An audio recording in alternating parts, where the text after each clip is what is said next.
cancellation. What does that look like? Well, the tax foundation says someone who sees $10,000 of their student loans erased will owe about $530 in state taxes. Wisconsin lawmakers could change the law, but they're not expected to. Looking onto our political stage, U.S. Senator Ron Johnson says he's being unfairly attacked for talking about how changing the country funds Social Security and Medicare. Made those comments in front of the American Legion yesterday. Bringing up these numbers and talking about the danger to our economy, to the danger to our children and grandchildren, you get vilified.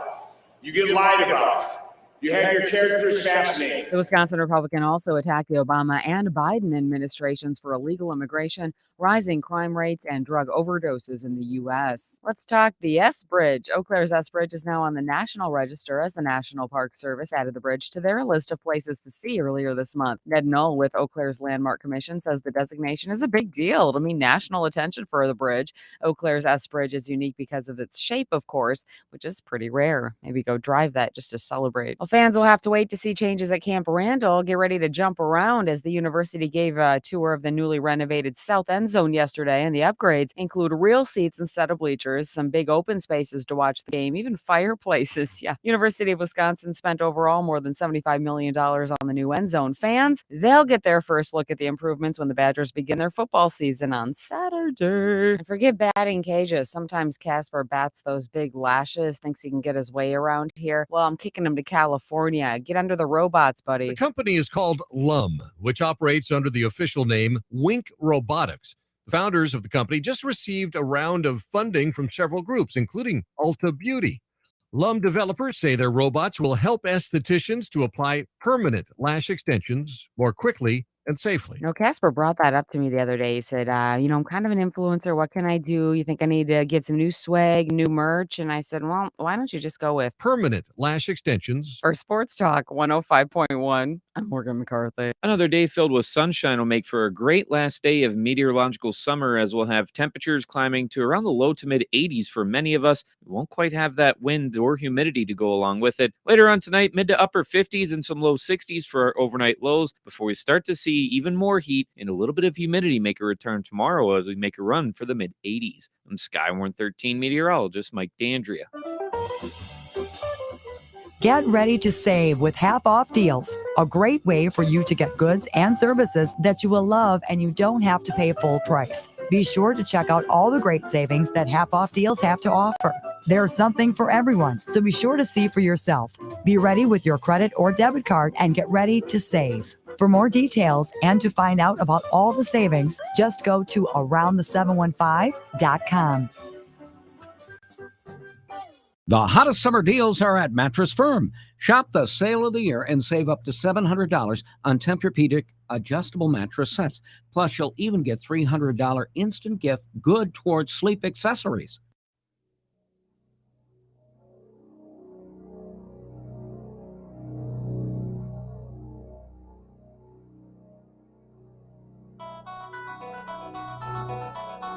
Welcome to the Dan Kasper Show. Yes, sir. Yes, sir. It's the show that features serious, thought-provoking sports talk and insightful sports commentary. You knew it. In other words, it's the show where they all talk a crap load about sports.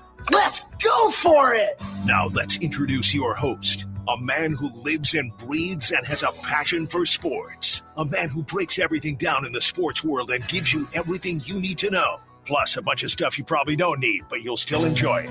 You can't handle the truth. Here is your host, Dan Kasper. Prime time. Prime time.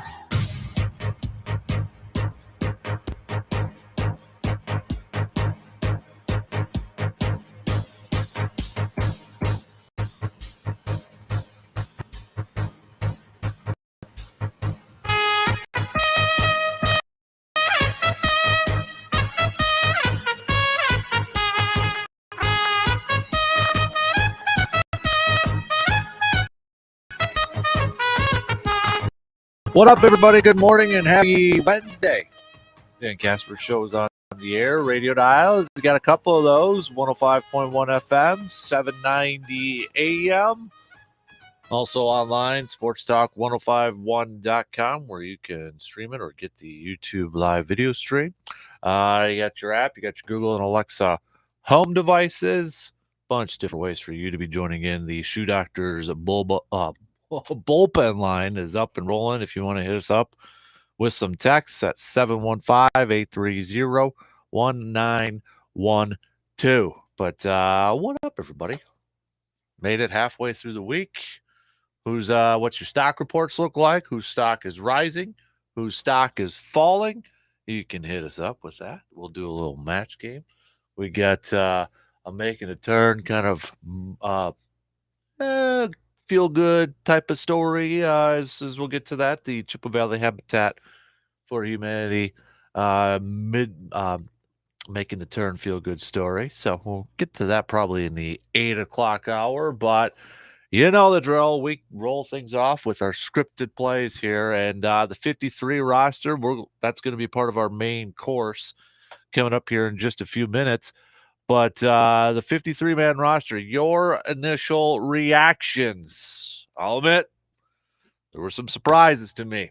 Maybe if you are a member of or subscriber, I should say, to the Green and Gold Chalk Talk newsletter, you got an email from me a couple of hours ago. If you're not subscribing for free, hit us up on at the website, sportstalk1051.com. But they did it. Packers just keeping 2 running backs, Aaron Jones and A.J. Dillon.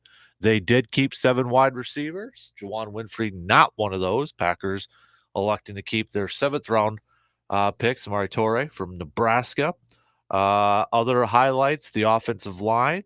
They went with, again, their draft pick, Rasheed Walker, over Caleb Jones, the mountain Caleb Jones. Packers defensive line, they kept 6, but it wasn't Jack Heflin and it wasn't Chris Slayton. It was Jonathan Ford. Again, another draft pick. Theme here, Goody kept all of his draft picks. Outside linebackers, they kept 5, and the backups, Tippa, Kingsley, Garvin. Then the corners, they're just keeping 5 for now. Alexander Stokes, Douglas Nixon, and John Charles. Safeties, a little bit surprised there too. They elected to keep Tariq Carpenter over like a Sean Davis. But Abernathy, guy who's been with the team 20, 21 days, and he made the 53 initially. That's the key thing here, because it could change today if teams decide to pick up some players on waivers, right? So, and then the other one, Mason Crosby, activated off the PUP list, and he is now on the 53-man roster. So, what jumped out to you? All right, anything jump out to you? Again, we know it can change, but instant reaction, instant feedback on this thing. I'll get to the running backs thing here too, because I think there might be a little strategery involved in that decision there of only keeping 2 running backs, and I'll explain that coming up here in just a little bit. But your reactions, text us, tweet us, Facebook us, comment on the video stream. But get ready. I think today we'll see if Green Bay is one of those, because remember, they're at the bottom of the waiver wire because it goes based off of last year. So, I mean, they're towards the bottom. But, you know, I think Green Bay is going to put some claims in. Now, whether they are able to get some of these players remains to be seen. But I think you're going to see quite a bit of movement today with players claiming some, teams claiming some players. Henry Black was just released by the Falcons as part of cuts yesterday. Could he be a potential return to Green Bay?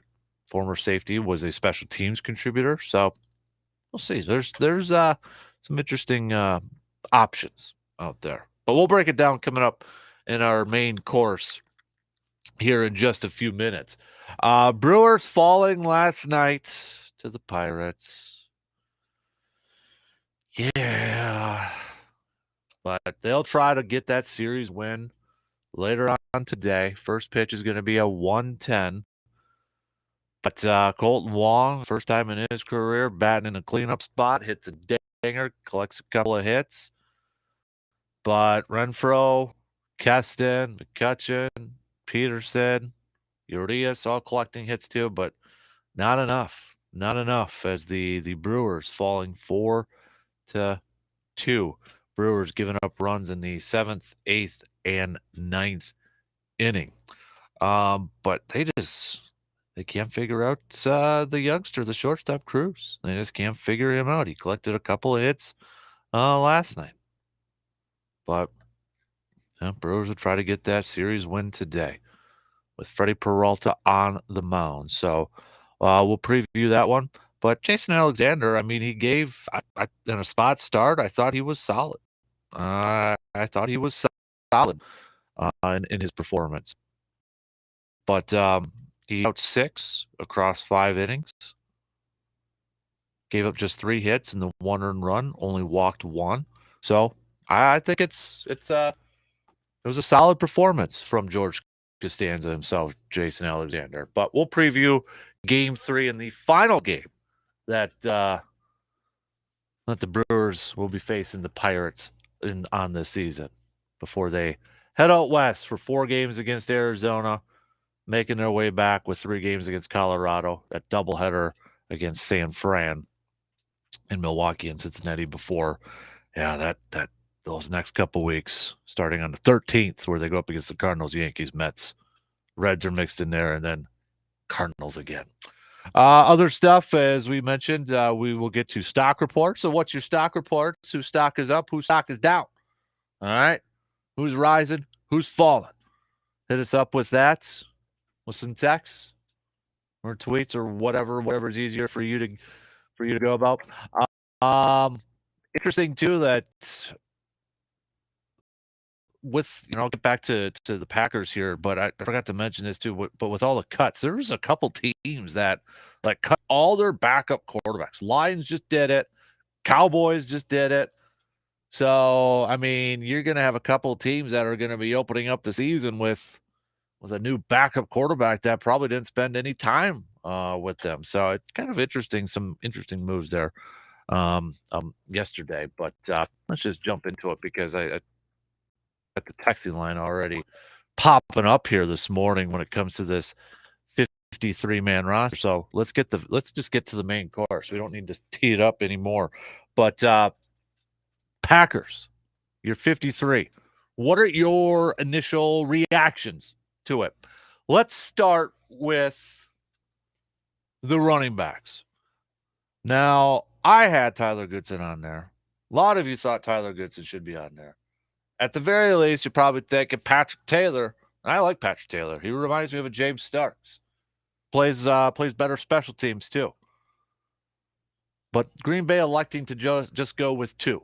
Now, there could be a little strategy involved in this thing.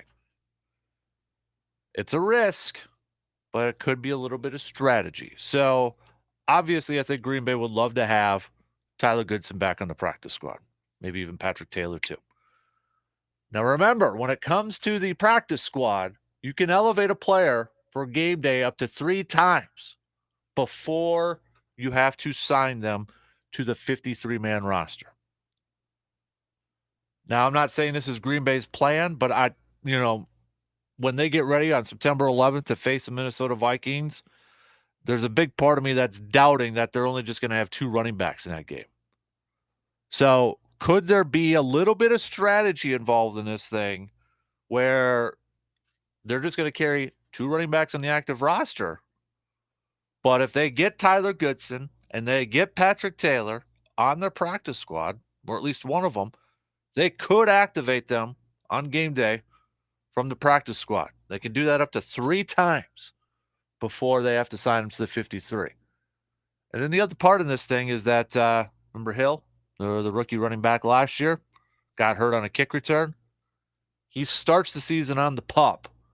And with that PUP list, it's not 6 games anymore. It's just 4.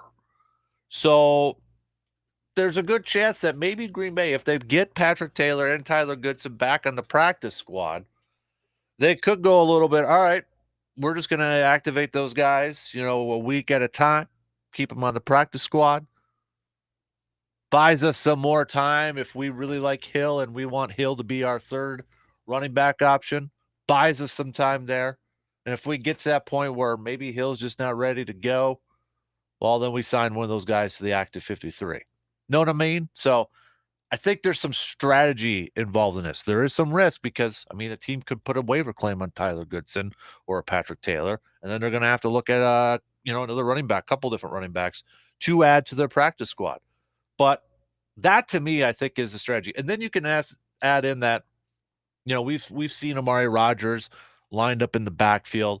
I don't think that's going to be a full-on Ty Montgomery situation where, Green Bay converted him or really tried to convert him into a full-time running back.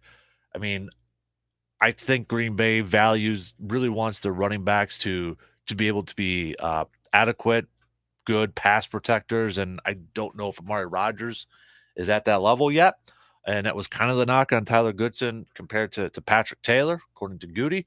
So, but I think that's part of just my opinion, part of the reason why Green Bay is only carrying right now initially 2 running backs on the roster, playing that little chess match when it comes to the practice squad sort of thing.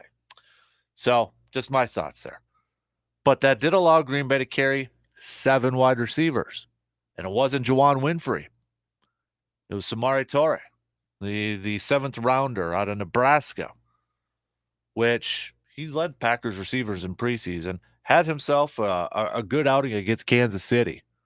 Now, maybe he solidified his spot in that game against Kansas City in that final preseason game. But, I know a lot of people are going to be focused on, well, that was another Jake Kumerow situation now with Juwan Winfrey with Aaron Rodgers, giving him some credit, throwing out the word, trust. I have to imagine this is a little bit different scenario where Aaron and Goody talked, where it wasn't, Aaron going out and singing the praises of Kumerow, and then the next day, Goody releases Kumerow. I have to imagine Aaron had some input on this roster, especially when it comes to the wide receivers. I have to imagine that was the case. And remember, too, minicamp, or it might have been shortly after minicamp, but when Aaron Rodgers was on his buddy Pat McAfee's show, he did sing the praises of Mr. Torre. He gave a little bit of a shout out to the Nebraska, His quote was physically. Talking about the wide receivers, they definitely looked apart. All 3 of the guys we drafted had physical gifts. Obviously, the top picks are bigger, but the 7th rounder has a lot of stuff to him.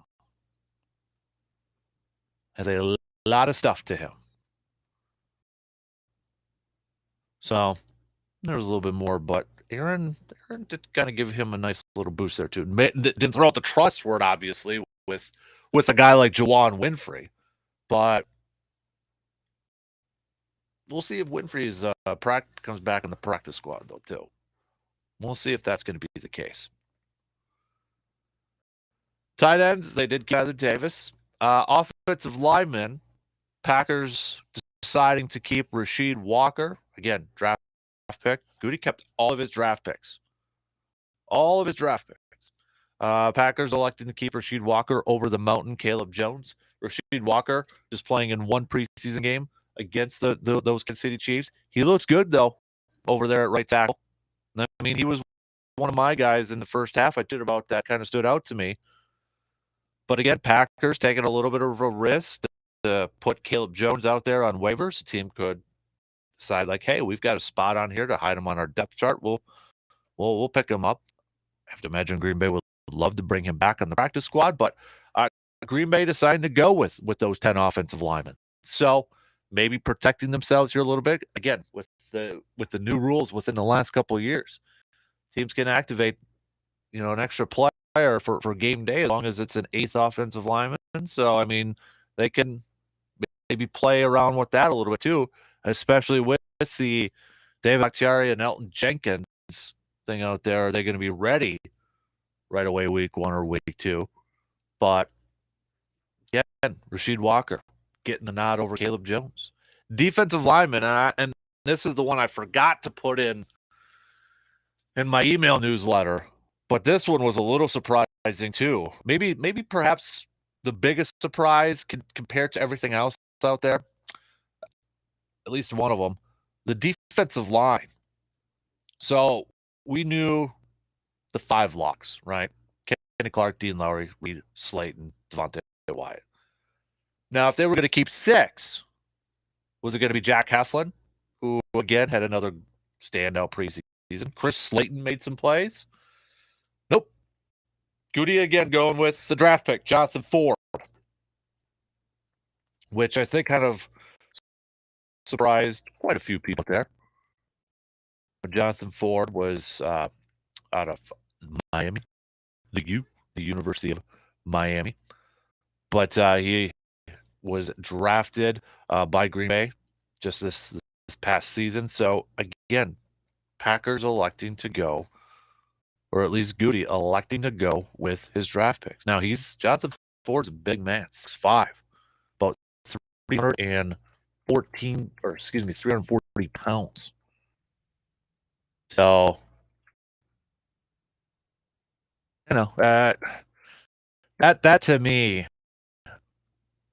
was probably the bit, and Ford again was a 7th round pick, but I don't know, like if you're Jack Heflin, you're probably gonna move on. I have to imagine. I mean, I would love Jack Heflin to be back on the practice squad, but I mean, there's a little bit of frustration from him, like because he went out and he had himself a good preseason again, and they still decided to bypass on him and go with a rookie. So I don't know if Heflin's going to want to come back. I hope he's on the practice squad.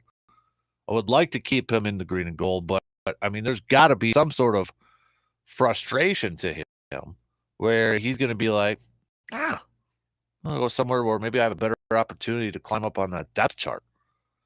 So the defensive lineman, the defensive line was one of the biggest surprises to me yesterday. Not surprised that they kept 6, but surprised that Jonathan Ford was their 6th defensive lineman over guys like Jack Heflin and Chris Slayton, who I thought outplayed Jonathan Ford. Outside linebacker, no big surprises. Inside linebackers, again, no big surprises. Corners, they elected to keep 5.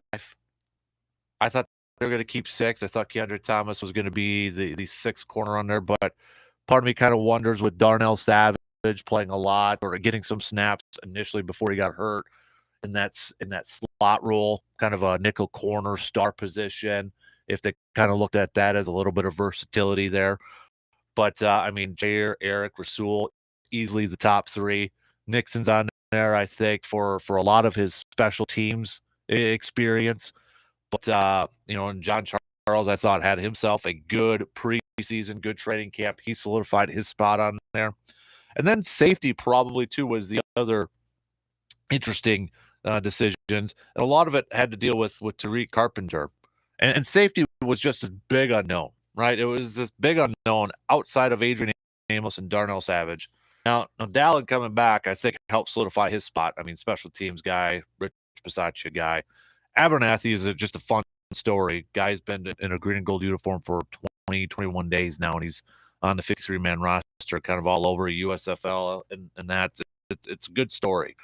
But I thought, we want a little bit more experience, especially since the safety depth behind them is a little bit of an unknown. It's a big question mark that maybe they'd go with a Sean Davis initially, but they elected again to go with their draft pick, Tariq Carpenter, the converted linebacker to safety.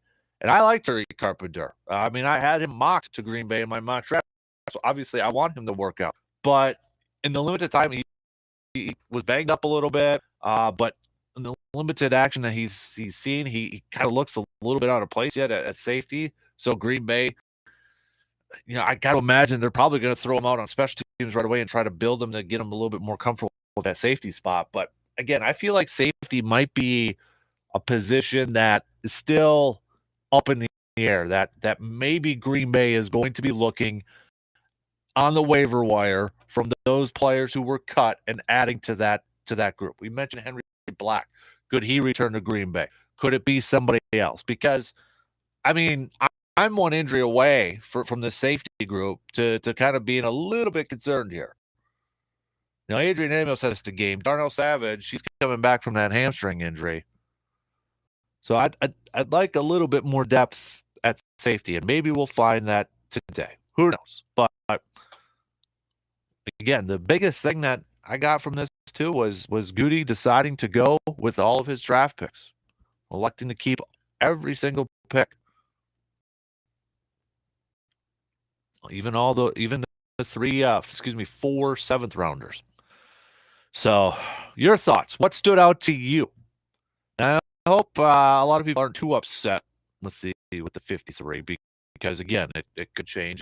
And I think, especially when it comes to the running back thing with the practice squad, I think there is some strategy involved in it. So when you factor that in, I personally would have liked 3 running backs, but I think when you factor in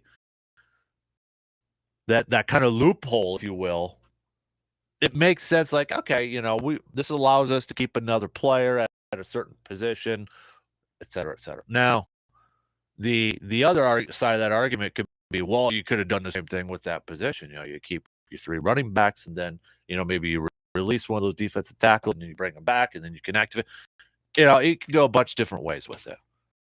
But obviously, it seems like Green Bay thought that, what, we can find, or we feel confident in getting another running back or 2 on our practice squad based off the waiver wire. I mean, there were some veterans that were released yesterday.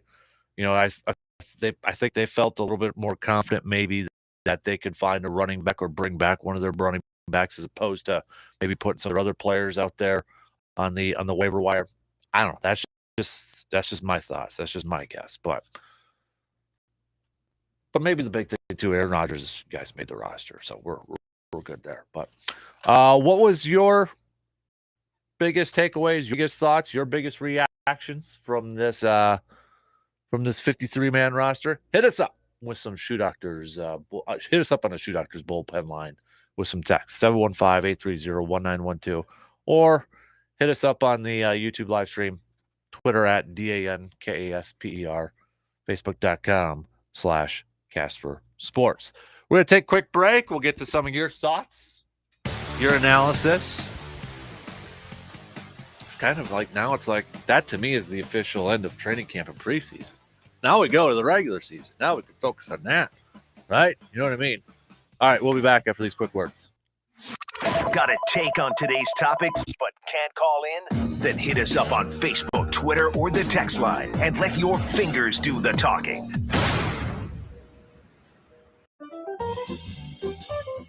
Get ready to save with half-off deals, a great way for you to get goods and services that you will love and you don't have to pay full price. Be sure to check out all the great savings that half-off deals have to offer. There's something for everyone, so be sure to see for yourself. Be ready with your credit or debit card and get ready to save. For more details and to find out about all the savings, just go to aroundthe715.com. Drive safely, Wisconsin. Highway workers are out on the road. They do it to better serve you. And just like you, they want to get home safely at the end of a hard day's work. When driving, all of us have a chance to set the right example. Be patient. Put down the phone. Never text and drive. Slow down and move over if possible to give workers a little extra room. Work zone safety. It's everyone's responsibility. Sponsored by the Wisconsin DOT. Fall is fast approaching. Football, leaves falling, cooler nights and mornings, and hunting season. It's time to get ready for hunting season, people. You've waited all winter, spring, and summer for this. And Tilden Gun has been waiting for you. You looking for a shotgun for turkey, duck, or bird hunting? How about a new rifle for deer or bear hunting? Tilden Gun has the best selection in the area and at the best prices. Tilden Gun is your best spot to get ready for the upcoming 2022 hunting season. I know from experience. I've gotten my new turkey shotgun and my new deer rifle from Tilden Gun. And I ain't kidding when I said it was the best price that I found. And you want to talk about the selection? Tilden Gun easily had the best selection of firearms. I can't tell you how many people have told me me that Tilden Gun was the only place that could find the certain firearm they were looking for. So what the heck are you waiting for? Visit tildengun.com to look for your new hunting firearm today. VFW Post 305 on Star Avenue in Eau Claire, where breakfast is served 7 days a week, 7 to 11 a.m. Make sure to come on Wednesdays for great specials on burgers and wings. And if you're looking for a Friday fish fry, look no further. Try the VFW Post 305 on Star Avenue. After the Friday fish fry, stay for karaoke from 9 to 1 a.m. Sundays, 2:30 to 6:30 p.m. The DJ plays your favorite oldies hits. VFW Post 05 on Star Avenue in Eau Claire, where no one does more for veterans and their community. Don't miss the 19th Annual Oktoberfest in Chippewa Falls, September 16th and 17th. Enjoy authentic German foods, family fun activities, beer stein holding and keg rolling competitions, sauerkraut eating contests, and much more. Toyson Ford Kids Kingdom, the Great Northern Corporation Glockenspiel, and of course, tapping of the Golden Keg and beer.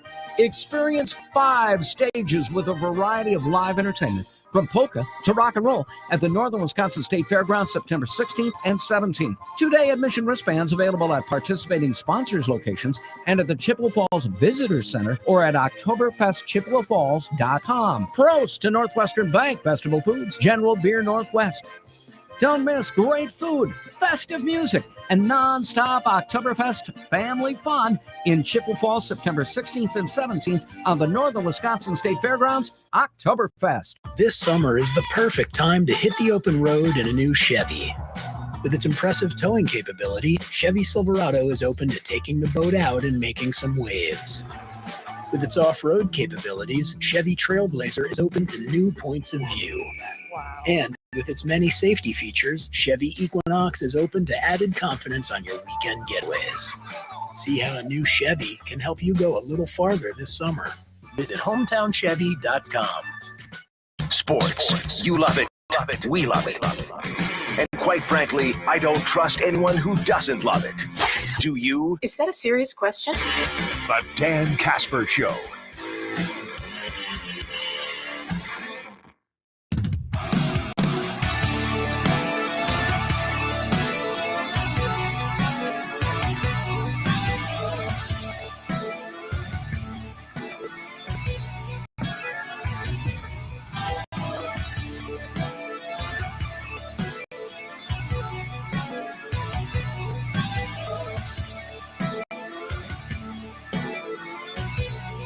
Start to make your picks for the Pro Football Weekly Pick'em Challenge.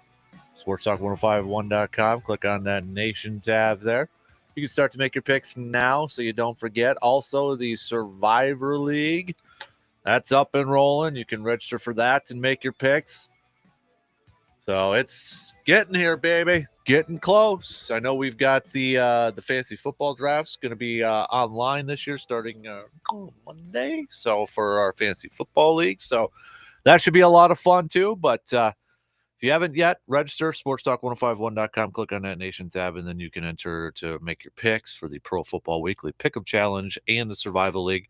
While you're there, don't forget to enter or upload some pictures to the Tilden Gun Trophy Board. You can also enter to win some tickets to the Chippewa Falls Oktoberfest, win an MVP service package car detail, and now new too, the Carpet City Flooring Center Sports Spotlight. So if you know of a local athlete, local coach, local team that you think deserves a little bit more of a red carpet treatment, a little bit more of a spotlight, give us your nomination on there too. So. All right. Living the dream, Jeff, to answer your question, teams can start signing practice squad players today. With Hill and the pup and possibly signing back one of our guys to the practice squad. They should be okay with the running backs. I agree with your analysis with being able to bring guys up and figuring out as the season goes along. Might be similar to a Sam Congato situation. Anybody hoping AJ or OJ Howard would be a Packer? Bengals are already hosting him on a visit today, and he's expected to sign there. So already, really quick. But for the, might make this a poll question coming up here. But kind of what was the biggest surprise, I guess, maybe to Packers fans out there when it came to the 53-man roster? Was it the running backs? Was it the wide receivers? Maybe it was the defensive line. What was the biggest surprise to you? If you don't have Twitter, you can hit us up with a text or another message in that. So, today, I'm sure, Green Bay is going to be kind of scrambling here to fill out their practice squad. They might not fill it all up today. I'm sure they'd ideally like to, and a lot of them, they would probably like to keep their own guys within town. Tyler Goodson, Danny Etling, guys like that, another kicker and such. But we're going to hear from Goody and LaFleur today. It sounds like to around noon, I believe is the time. So this will be the first time that we'll hear from those two after those decisions yesterday from the 53-man roster. So we'll hear from them later, and we'll obviously chat about it a little bit tomorrow. But when you look at this roster too, is there a position that you think Green Bay really needs to address with the waivers, or maybe try to improve still in free agency, that sort of thing? So think about it for a little bit, and then let us know. Okay, hit me up there. So get back to some green and gold and more football talk coming up a little bit later on in just a little bit. But did want to highlight too, Brewers falling yesterday to the Pirates 4-2. Brewers had the lead going into the 7th, but a run in the 7th and the 8th and the 9th by the Pirates allow the Pirates to get the victory. So the Brewers will try to win the series in just a few hours from now. 1:10 is first pitch. Coverage will begin about 35 minutes beforehand on 105.1 FM and 790 AM. Freddie Peralta is going to be on the mound for the Brew Crew to try to win this series and try to still stay in the hunt. Padres won last night, so didn't get any help from the Giants in the wild card chase here. But on the other side of the mound, Zach Thompson is slated to get the start for the Pirates, who's 3-10 with a 5.33 ERA. When you look at the numbers, you got a couple Brewers hitters who've had some success against him. Willie Adames in 9 at-bats, 556. Andrew McCutchen in 12 at-bats is just 167 against him. Hunter Renfroe, 6 at-bats, 167. Colton Wong, 7 at-bats, 143. Christian Yelich, though, 8 at-bats, 375. On the flip side here, there's a couple of hitters who have gone up against Freddie Peralta, and they've had some pretty darn good success. Brian Reynolds, 17 at-bats, 471. You got Kevin Newman, 13 at-bats, 385. And then we had, where was the other? There we go. Ben Gamble, former Brewer, 9 at-bats, 333. So you've gotten a couple of, at least a couple of hitters who have had some sustained success against Freddie Peralta, too. It's not just, 2, 3, 4 at-bats. We're talking double-digit at-bats, 13, 17. Gamble with 9 there. So, but this is like the playoffs now. I mean, you're trying to get into the playoffs, for crying out loud. And I just hope the Brewers can finish off this month of August on a high note, winning another series. Winning this game. Flip the calendar and get to September, and then the push really begins. I know it leaks into October there a little bit, but this is it. This is the month. You've got only 3 more off days for the rest of the regular season. September 12th, September 15th, and September 26th. That's it. Just 3 more off days. This is going to be a hell of a grind. It's time to step it up and get it done and finish it. Go on a run. Get the momentum. Win a bunch of games in a row. Ride that momentum, hopefully into the postseason, if you're able to make up some ground. I know the enthusiasm, the excitement starting to wane a little bit on Brewers fans. Maybe not into it as much anymore. I'm guilty of that. It's hard. It's disappointing. But you're just trying to hold on to a little bit of glimpse. You're just trying to hold on to a little bit of, maybe magic that is still left with this team. But hope is fading. Get through August. Forget about August. Like, I know Green Day, the song says, wake me up when September ends. Wake me up when August ends is probably the Brewers theme. And let's get it going in September and finish this thing strong. Come on. Let's just take care of our business. You can't lose today. You can't lose the series against Arizona. You can't lose a series against Colorado if you want to get to the postseason. You know, you're looking at the upcoming schedule for the teams that you're chasing. Let's, start with the Padres. You look at the upcoming Padres schedule. It's tough for them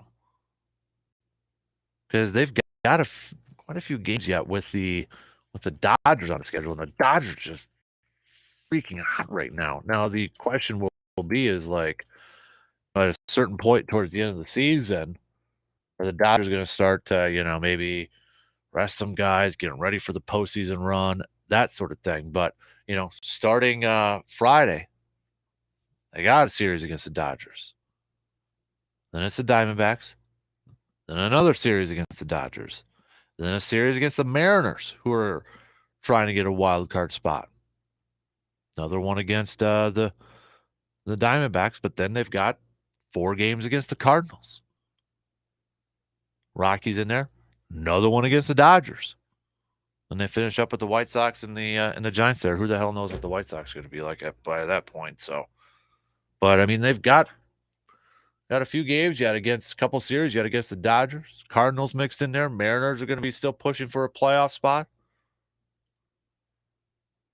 So that's why you got to take advantage of these dang games against teams like Pittsburgh and Arizona and Colorado, Milwaukee. Come on now.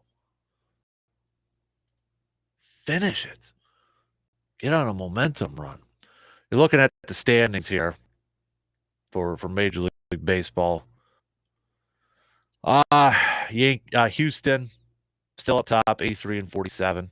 Yankees second at 79-51. Cleveland holding on as well, 68 and 59. Wild card teams right now: Tampa Bay, Seattle, Toronto, Baltimore's 3 back. The Twinnies are 3 back.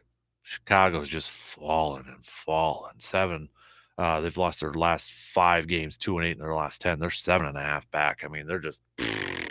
But Twins have kind of righted the ship here a little bit, put themselves back in position. They're 5-5 in their last 10, but they've won 5 in a row at this point.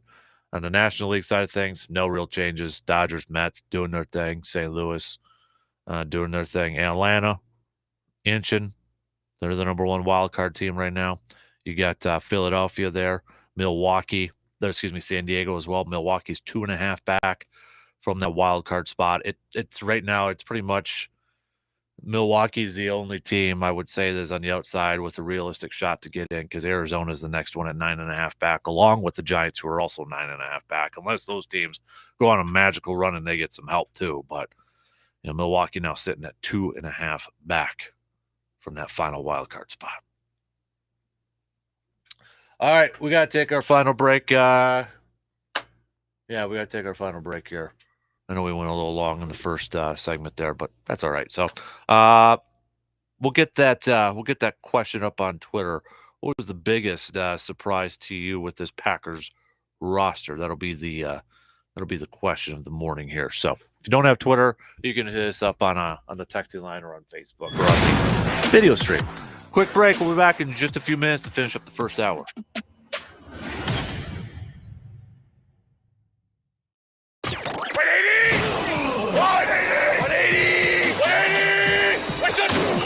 The Dan Kasper Show will be right back. Hey, contractors, take your home improvement business to the next level with Menard's free design and buy software. Design your client's next post-frame building, kitchen, deck, fence, door, window. The list goes on. Show them what their finished project will look like and get your material costs at the same time. Save your work to your Menards.com account for easy reference. We even deliver materials right to your job site. Let Menards supply all of your building needs. Save big money at Menards. Fantasy football season is upon us. So the question is, who's number 1 on your draft board this year? Is it that stud running back, that MVP quarterback? Well, I'll let you in on a secret. My draft board, it consists of players named Aaron, Matt, Ben, and Jason, anyone from the Carpet City Flooring Center team. Because when it comes to getting that new floor in your home, don't live in that fantasy world. Work with the best and the most consistent winner there is. That's Carpet City Flooring Center. The entire team there will become the best teammates you could hope for. And I know this from my own experiences. So if you're thinking about getting that new floor in your home, your office, your man cave, bedroom, or wherever, stop fantasizing about that new floor. Just make it a reality with the best team in the biz. It's Carpet City Flooring Center right here in Eau Claire. So rip up those mock draft boards. There's only one place you need to go when it comes to all of your flooring needs. Visit Carpet City Flooring Center for yourself today at 3109 East Hamilton Avenue in Eau Claire. Drive safely, Wisconsin. Highway workers are out on the road. They do it to better serve you. And just like you, they want to get home safely at the end of a hard day's work. When driving, all of us have a chance to set the right example. Be patient. Put down the phone. Never text and drive. Slow down and move over if possible to give workers a little extra room. Work zone safety. It's everyone's responsibility. Sponsored by the Wisconsin DOT. Do you remember the countless times when you were young and playing in the backyard, daydreaming of playing against or with your favorite athlete, or imagining yourself chasing your dreams and experiencing life the way you're supposed to? That's how we came up with a name for Backyard Dreams. Backyard Dreams is WAYY Sports Talk 105.1 790 AM's charitable entity. We have 5 main goals for Backyard Dreams: to provide and promote opportunities for anyone to have a chance to play, to help anyone overcome obstacles to chase their dreams, to help raise awareness for those in need, to help create opportunities for those to enjoy their passions, and to help those enjoy their life and create special memories. It doesn't matter if you are a child, teen, or an adult. Backyard Dreams wants to help anyone. For more information, success stories about Backyard Dreams, and if you know someone who could benefit from Backyard Dreams, just visit sportstalk1051.com and click on the Backyard Dreams tab. Get ready to save with half-off deals, a great way for you to get goods and services that you will love and you don't have to pay full price. Be sure to check out all the great savings that half-off deals have to offer. There's something for everyone, so be sure to see for yourself. Be ready with your credit or debit card and get ready to save. For more detail and to find out about all the savings, just go to aroundthe715.com. This update sponsored by UW Credit Union. For every stage of life, UW Credit Union is here for every you. Kids, be a part of a major league moment. Every Sunday home game at American Family Field, 9 lucky kids ages 6 to 13 will appear on the field level during the national anthem. Pick up an entry form at your local PNC Bank. Join UW Credit Union at uwcu.org. If you were to listen to Dan Kasper nonstop around the clock for a solid month, you'd become the king of all sports fans, desired by beautiful women, and rich beyond your dreams. I think. Try it and let's see. The Dan Kasper Show.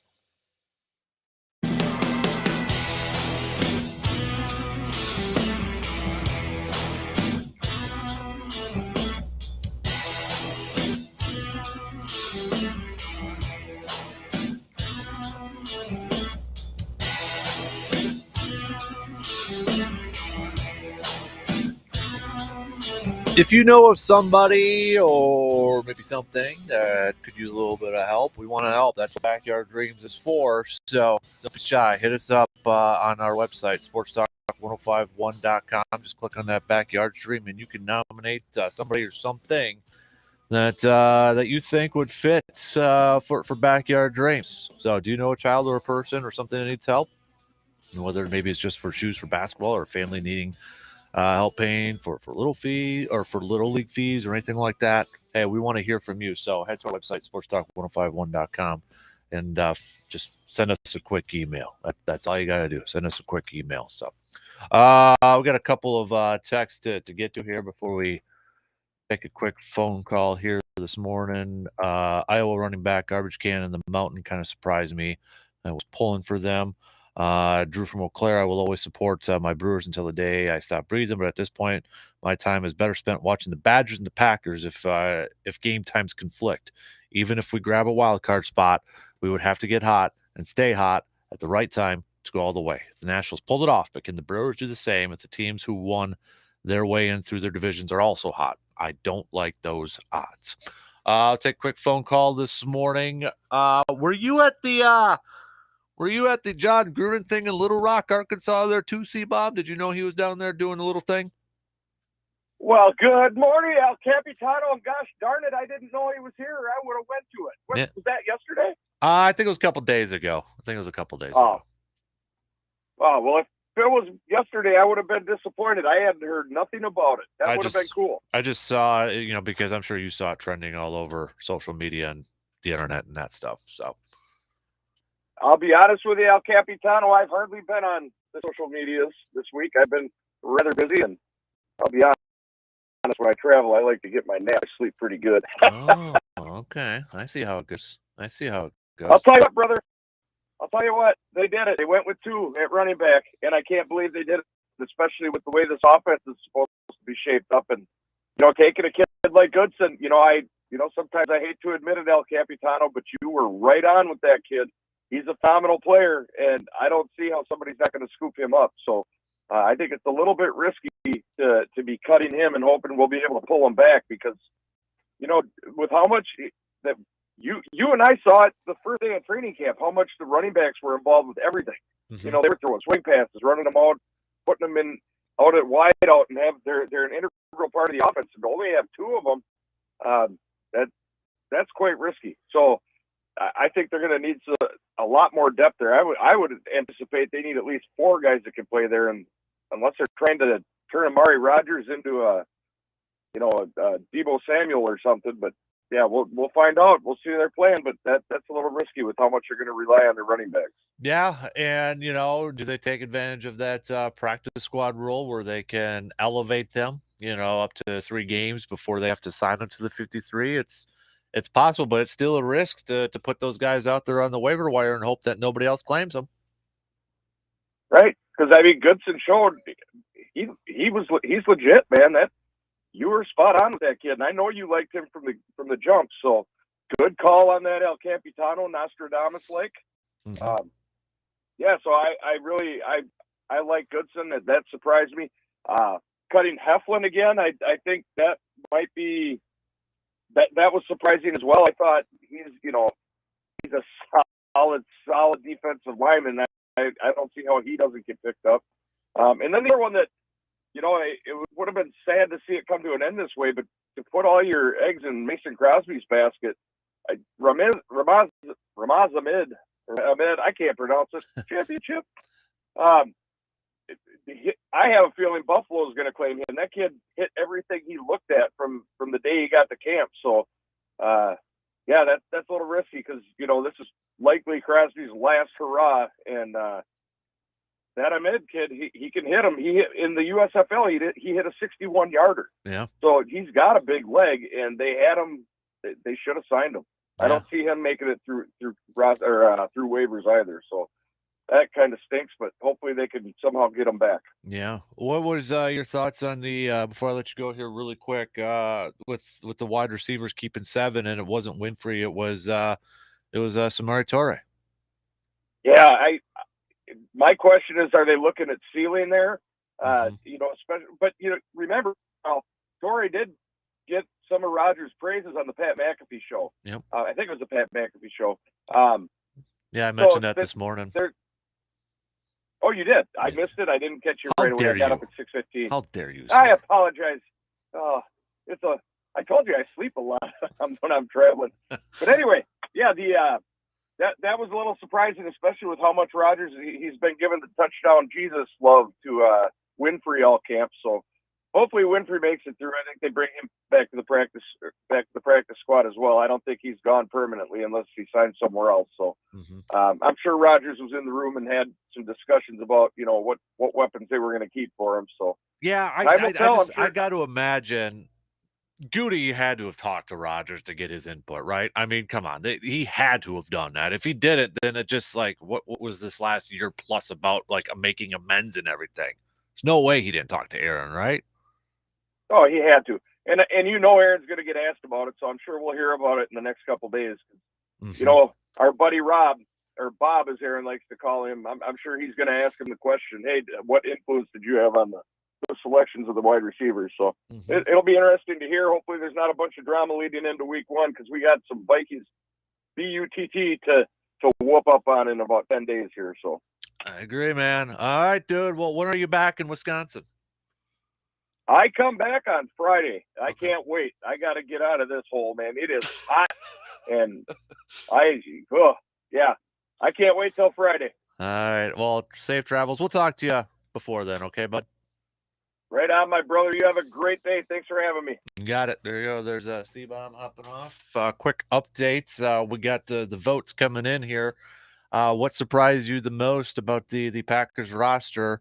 42.9% saying the two running backs, 28.6% saying the sixth defensive lineman, 14.3% are saying wide receivers, 14.3% are saying other, and we put in parentheses, tweet it, what is it? But nobody has tweeted what it is yet. So tweet it. All right, tweet it. What do you think? What was the other thing that surprised you the most if it wasn't one of those three? So we'll keep you updated on those poll results throughout the whole morning. If you don't have Twitter, again, you can hit us up with a quick text on that Shoe Doctors bullpen line, okay? 715-830-1912. Don't forget, it is a Making a Turn Wednesday. Get your stock reports rising, whose stock report is rising, whose stock report is falling. We got a couple of those. We'll hit those up coming up in the next hour or so.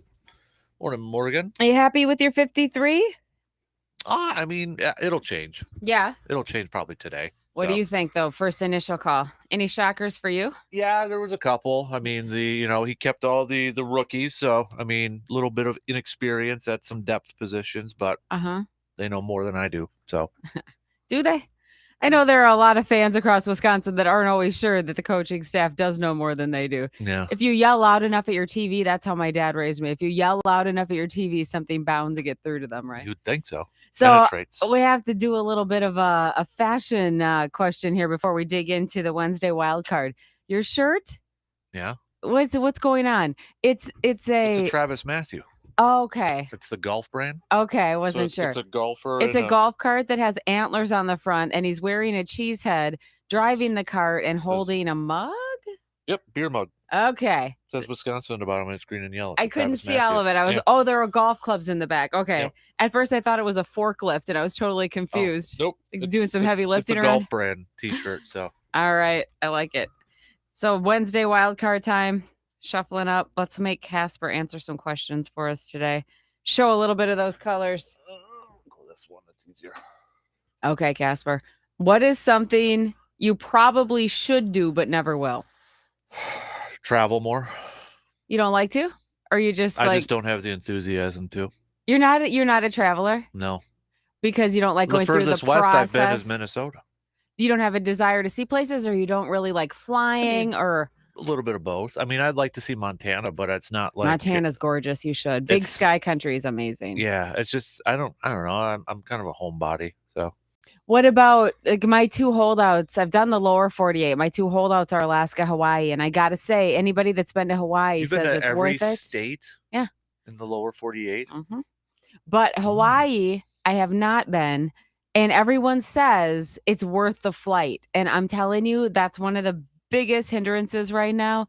Is I don't think I could sit on a flight that long. I've only been to 7 out of 50. Yeah. See, Alaska's on my bucket list for sure. Yeah, I've been to Minnesota, Wisconsin, Iowa, Illinois. Holy crap. I'm sensing a trend. New York, New Jersey, Pennsylvania. What's your favorite of those? You got fingers in the air. If you could kick one state off that list, what were you not impressed by? Minnesota. Ha! That's right. A lot of purple right now. Or probably Illinois, one of those two. Oh, yeah. Drivers, right? Favorite's Wisconsin, though. He has to be loud and proud. Keeping it home with the cheese heads. Thank you, Anytime. W286CK Eau Claire. Sports Talk 105.1 and 790 AM. Sports Talk 105.1 with the very latest local news. Well, a Jessup and Menominee and police there say last night's standoff started over a warrant. Officers were finally able to talk Michael Polson out of his home in Menominee last night. Eau Claire Regional SWAT team tried to serve a warrant for his arrest before the standoff began. No one was hurt during that standoff or during the arrest. Looking into some other headlines across the state, there will be a cost to anyone who gets their student loans canceled under President Biden's plan. Wisconsin is one of 13 states that will tax the cancellation. What does that look like? Well, the tax foundation says someone who sees $10,000 of their student loans erased will owe about $530 in state taxes. Wisconsin lawmakers could change the law, but they're not expected to. Looking onto our political stage, U.S. Senator Ron Johnson says he's being unfairly attacked for talking about how changing the country funds Social Security and Medicare. Made those comments in front of the American Legion yesterday. And bring up these numbers in talking about the danger to our economy, to the danger to our children and grandchildren, you get vilified. You get lied about. You have your character assassinated. The Wisconsin Republican also attacked the Obama and Biden administrations for illegal immigration, rising crime rates, and drug overdoses in the U.S. Let's talk the S Bridge. Eau Claire's S Bridge is now on the National Register as the National Park Service added the bridge to their list of places to see earlier this month. Ned Null with Eau Claire's Landmark Commission says the designation is a big deal. It'll mean national attention for the bridge. Eau Claire's S Bridge is unique because of its shape, of course, which is pretty rare. Well, fans will have to wait to see changes at Camp Randall. Get ready to jump around as the university gave a tour of the newly renovated South End Zone yesterday, and the upgrades include real seats instead of bleachers, some big open spaces to watch the game, even fireplaces. Yeah. University of Wisconsin spent overall more than $75 million on the new end zone. Fans, they'll get their first look at the improvements when the Badgers begin their football season on Saturday. And forget batting cages. Sometimes Kasper bats those big lashes, thinks he can get his way around here. Well, I'm kicking him to California. Get under the robots, buddy. The company is called LUM, which operates under the official name Wink Robotics. The founders of the company just received a round of funding from several groups, including Ulta Beauty. LUM developers say their robots will help estheticians to apply permanent lash extensions more quickly and safely. Kasper brought that up to me the other day. He said, I'm kind of an influencer. What can I do? You think I need to get some new swag, new merch? And I said, well, why don't you just go with permanent lash extensions? For Sports Talk 105.1, I'm Morgan McCarthy. Another day filled with sunshine will make for a great last day of meteorological summer, as we'll have temperatures climbing to around the low to mid 80s for many of us. We won't quite have that wind or humidity to go along with it. Later on tonight, mid to upper 50s and some low 60s for our overnight lows before we start to see even more heat and a little bit of humidity make a return tomorrow as we make a run for the mid 80s. I'm Skywarn 13 meteorologist Mike D'Andrea. Corn and soybean crops might not be as big as the USDA thinks. Let's take a look at some farm news this morning on Sports Talk 105.1. Well, the annual Pro Farmer Crop Tour wrapped up last week, and those crop scouts don't think yields are going to be as big as USDA forecasted earlier this month. More than 100 crop scouts actually walked almost 3,400 corn and soybean fields in Ohio, Indiana, Illinois, Iowa, South Dakota, Nebraska, and Minnesota to get their estimates. When they finish, the numbers show the corn crop this year will be 13.759 billion bushels on yields averaging just over 168 bushels an acre. The figures also show they don't expect any of the major corn-producing states to average over 200 bushels an acre this year. Getting the closest, they say, will be Illinois and Iowa with averages of 198 bushels an acre. For soybeans, the crop scouts came up with a crop yielding 4.535 billion bushels on per acre yields averaging 51.7. The biggest of bean yields, like corn, will be Illinois at 64 bushels an acre and Iowa at 60. The poorest crops of those surveyed are in South Dakota, where corn yields are only expected to average 122 bushels and soybeans just 41 bushels an acre. Well, the inflation index softened some in July across the country for many goods and services, but not so much for food. Total rate of inflation last month dropped to 8.5%, down from just over 9% in June as prices for fuel, clothing, used cars, and other goods and services fell. Same can't be said for food prices, which went up 11% in July. And if you're into the farm show season and you want to do a little driving, the annual Farm Progress Show is going on this week down in Boone, Iowa. The show will go on today and tomorrow. It's one of the biggest outdoor farm shows in the country. And again, it will wrap up tomorrow afternoon. That's a look at some farm news this morning on Sports Talk 105.1. I'm Bob Bosold. With Discover, you can redeem your rewards for cash in any amount at any time. Learn more at discover.com/redeem rewards. Terms apply.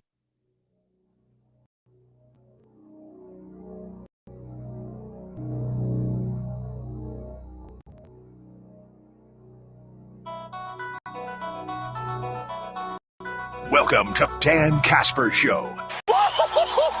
Yes, sir. Yes, sir. It's the show that features serious, thought-provoking sports talk and insightful sports commentary. You knew it. In other words, it's the show where they all talk a crap load about sports. Let's go for it. Now let's introduce your host, a man who lives and breathes and has a passion for sports. A man who breaks everything down in the sports world and gives you everything you need to know. Plus a bunch of stuff you probably don't need, but you'll still enjoy it. You can't handle the truth. Here is your host, Dan Kasper. Prime time. Prime time.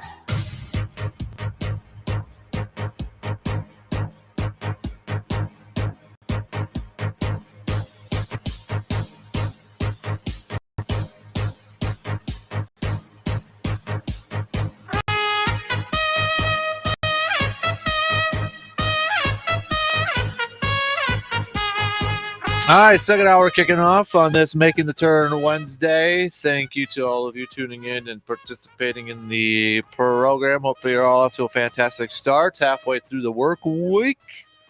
Coming up in about an hour, we'll get to some stock reports, whose stock is up, whose stock is down. You can play along with us, 715-830-1912 with your texts or your tweets, your Facebook messages. Quick update on the poll question of the morning. What surprised you the most with the Packers roster cuts?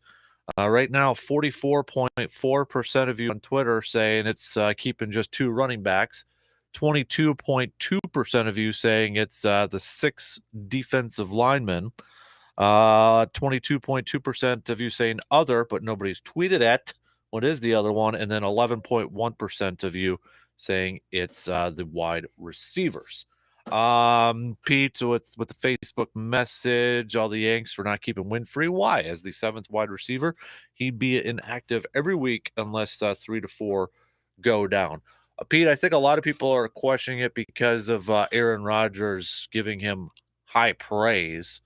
Throwing out the word that he trusts Juwan Winfrey. So I think a lot of people are like, kind of wondering, is Aaron Rodgers going to be upset that Green Bay again released a wide receiver that he trusts, a la Jake Kumaro and that sort of thing. So I think that's why there's quite a few people kind of wondering about the Juwan Winfrey one, since Aaron Rodgers trusts him. And we all know about trusts when it comes to A-Raj and his wide receivers.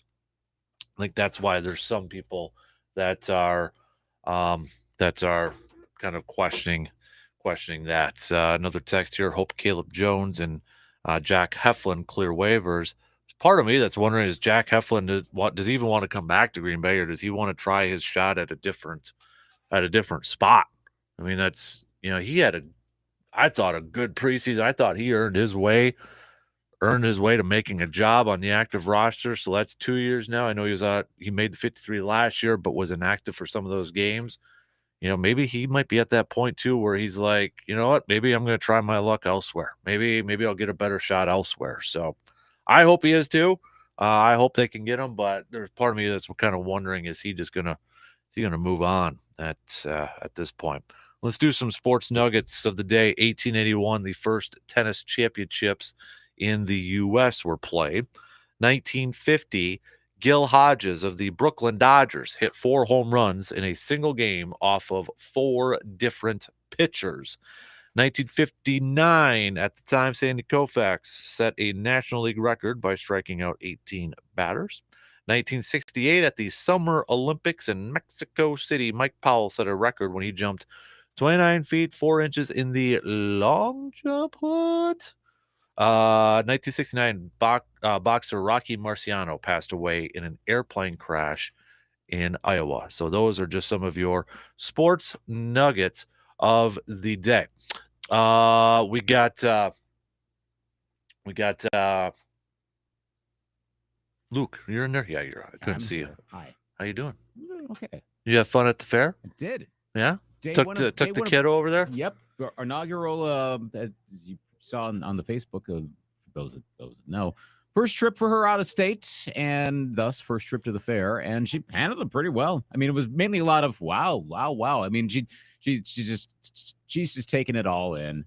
That's just she's very much a people watcher. She's a lot like me and my wife. We're both very much like not these super like engaged types. It's more like, okay, this is cool. This is interesting. I like it. And whole day. It was really awesome. You have a tradition over there that is it milk or what is it? Milk. That you, yeah, it's Yes. milk, right? Okay. The all you can drink milk stand. Day 2, by the way, coming up later on today. My wife and I are going to be going over there. That's when we get lit. On milk? That's just the appetizer part. Okay. Down to about 4 cups yesterday. It was towards the end of the day too. Hopefully there'll be more. Ideally, I will not drop like 8 of the Sweet Martha's cookies on the way to the milk stand. That would be a good thing. Have you ever, you've been to the fair, right? I've not been to the Minnesota What? State Fair. Dude, No, go. Oh my gosh. I don't like traffic. Oh, well, I mean, okay, you're good. Okay, now I will say if you do the park and ride thing, then you avoid the traffic. See, I can do Lambeau Field traffic, but that's because I'm comfortable with it. I've done it. I've experienced it. Yeah. I'm very much a homebody when it comes to stuff like that. Okay, you being anti-traffic person, and I get that because I hate that too. Go to one of the further out park and ride lots, and then you don't have any traffic to deal with. Now you've got like sea of humanity depending on the day you go. Like you got to talk to a veteran. I'm not just saying talk to me. Just talk to a veteran of the fair to figure out like the places to go and everything, because otherwise you will somehow find yourself in a thicket and you're going to panic. But it's the Sweet Martha's cookies are one of the absolutes. You've probably even seen people with buckets around here, not here in the station, but around Eau Claire. Like that's a thing over there. Mm-hmm. But then what they do is they think of it like I'm using one of those like paper cones. It's like a cup, but it's a cone, and they fill it with cookies. But then they put like 8 or 9 up on top of that, so it's like double the amount. It's like roadside where like the not blizzards are like way up on top. The problem is then you got to transport them. You got to walk them through all these people, and if you drop them, and there are dead cookies all over the place.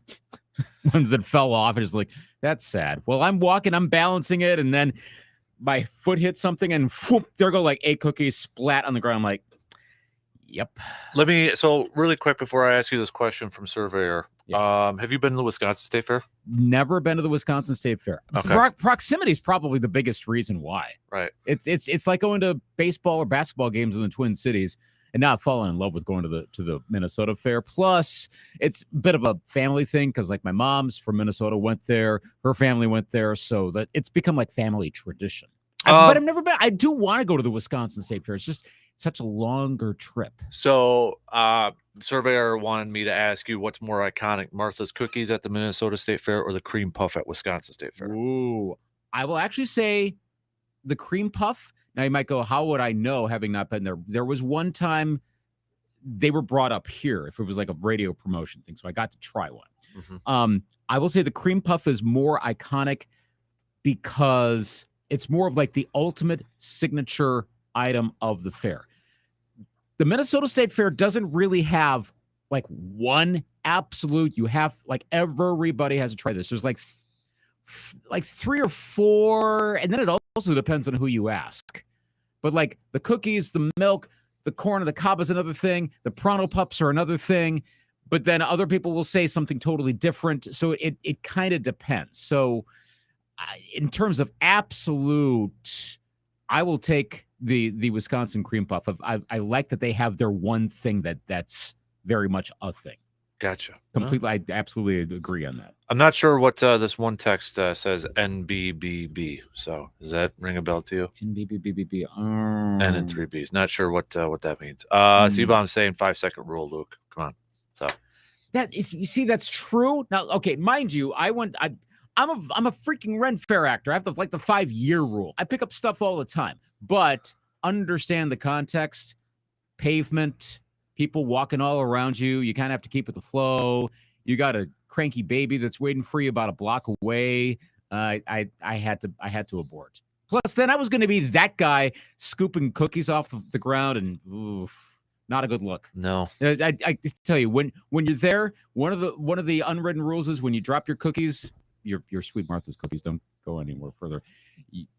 You let them go. You acknowledge it. You move on. Well, don't drop them. That too. Also, try harder. Try harder. No excuses. Play like a champion. Rule number 76. Well, I mean, later today, but my wife is going to make sure that does not happen. And if we drop any, that's me. How's the weather going to look for you? Awesome. Okay, good. Oh, yesterday was, well, you know what yesterday's weather was like. Yeah. It was perfect. Today, I think it's a tiny bit more humid. This is perfect. You had the cicadas going off in the background. It was perfection. Do you go to any concerts when you're there? I've only gone to one. 3 years ago, I went to a Grandstand concert, and very true to form for me. Can you guess which one that was? Duran Duran? No, though if Duran Duran ever did go, I would. Okay. Especially now that they canceled that other one. Maybe they will. Weird Al Yankovic. Really? Okay. Yeah. That was a good show. Interesting. Yes. Honestly, I kind of thought about that, but I'm like, nah, that's not you. But that's me. That's All me. right. But yeah, that's the only concert I've been to. I haven't been to too many of those because, I mean, there's so much to do there. Good luck trying to fit everything into one day. This fair is massive. Seriously, it is massive. There's a lot of expensive stuff, like the foods and the concessions and all that. But you can make a full day out of of stuff you don't have to pay for. Mm-hmm. So like all freaking ton of animals. Oh my gosh. Like everything you can imagine there. Yeah, a little Boston there. Gosh, yes. A little bit there. So, But yeah, totally worth it. So yeah, there's a reason I do back-to-backs at the end of August. So before we take a break and get to match game here, I'm going to throw this question out here for everybody. It's time to embarrass yourselves, okay? So if you noticed a couple days ago at AmFam Field, the you know where I'm going with this. The message that was on there, Mark's in the friend zone. Yesterday, Mark got a message from, I'm going to see if I can, but there was another message up from Mark yesterday. Girl gave Mark her number. So, don't know if it was legit. I'm assuming that number was lit up last night, right? Yeah, it was like, hey, Mark, you can always turn to me, Jenny. And then she put person put a number up there. Oh, you know what that is. Yeah. Right. What? 8675309. Is it really? Oh, I think get so. that. I was trying to read that, but it looked like oh, come on. Really? See, I don't know that. I don't know music stuff like that, so that makes sense. Yeah. But this is going to be a thing now. So I think so, but yeah. So I'm looking at that like if I'm Mark, I'm like, oh, really? Come on. Some people try calling it though. Oh, of course. Easily. Well, I think 86753. Yeah, it sure looks like 86. It's really tough. It is to tell. 86. I got it blown up. It's 8675309. Yeah. Yep, I see it. Yep. Oh. That's just that's good. That's good. So, anyways, I want to know your most embarrassing breakup or being told you're in the friend zone. Your most embarrassing, the best, whatever you got. Best one, I'll send you a little prize to make up for the bad memories. How about that? So, go down in your memory banks, go down deep and pull back the curtains on a maybe difficult time in your life, but open it up to us here, and let's hear what your worst or your most memorable or your most embarrassing breakup or told that you were in the friend zone story. Okay, gotta hear it. Then best one or the saddest one. How about that? I'll send you something to cheer you up. We all got them, so you might as well open it up and tell the rest of the family here. It's gonna be kind of a dark morning. I've told mine before, so I mean, I'll do it again. Yeah. I'll open up. I'll revisit it. Kind of funny now. Well, it all ended up well, so Yeah, I mean, one of mine is I'm technically still dating my 8th grade girlfriend. So when we just stopped talking, so it is what it is. Oh, there you go. So don't know what she's doing now, but there you go. Oh, okay, maybe she's listening. Maybe she's going to text in. That would be really awkward. Maybe someone. Okay, did you ever friend zone somebody? Mm-hmm. Okay, are you sure that person is not listening right now? Is it going to submit that? No, I'm sure they're not. Yeah. Not listening to a sports talk show in Eau Claire, Wisconsin at 7:20 in the morning? No, I'm sure. I'm Okay. good. Yeah. Okay. Yep. I'm done now. You're safe. All right. I'm safe. Good to know.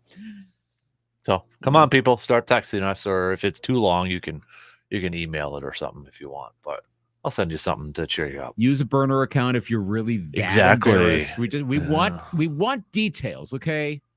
Define details. Right. You know. That makes it better. We'll take anonymous. You can change names if you want. You know, the parties that are involved, if you will.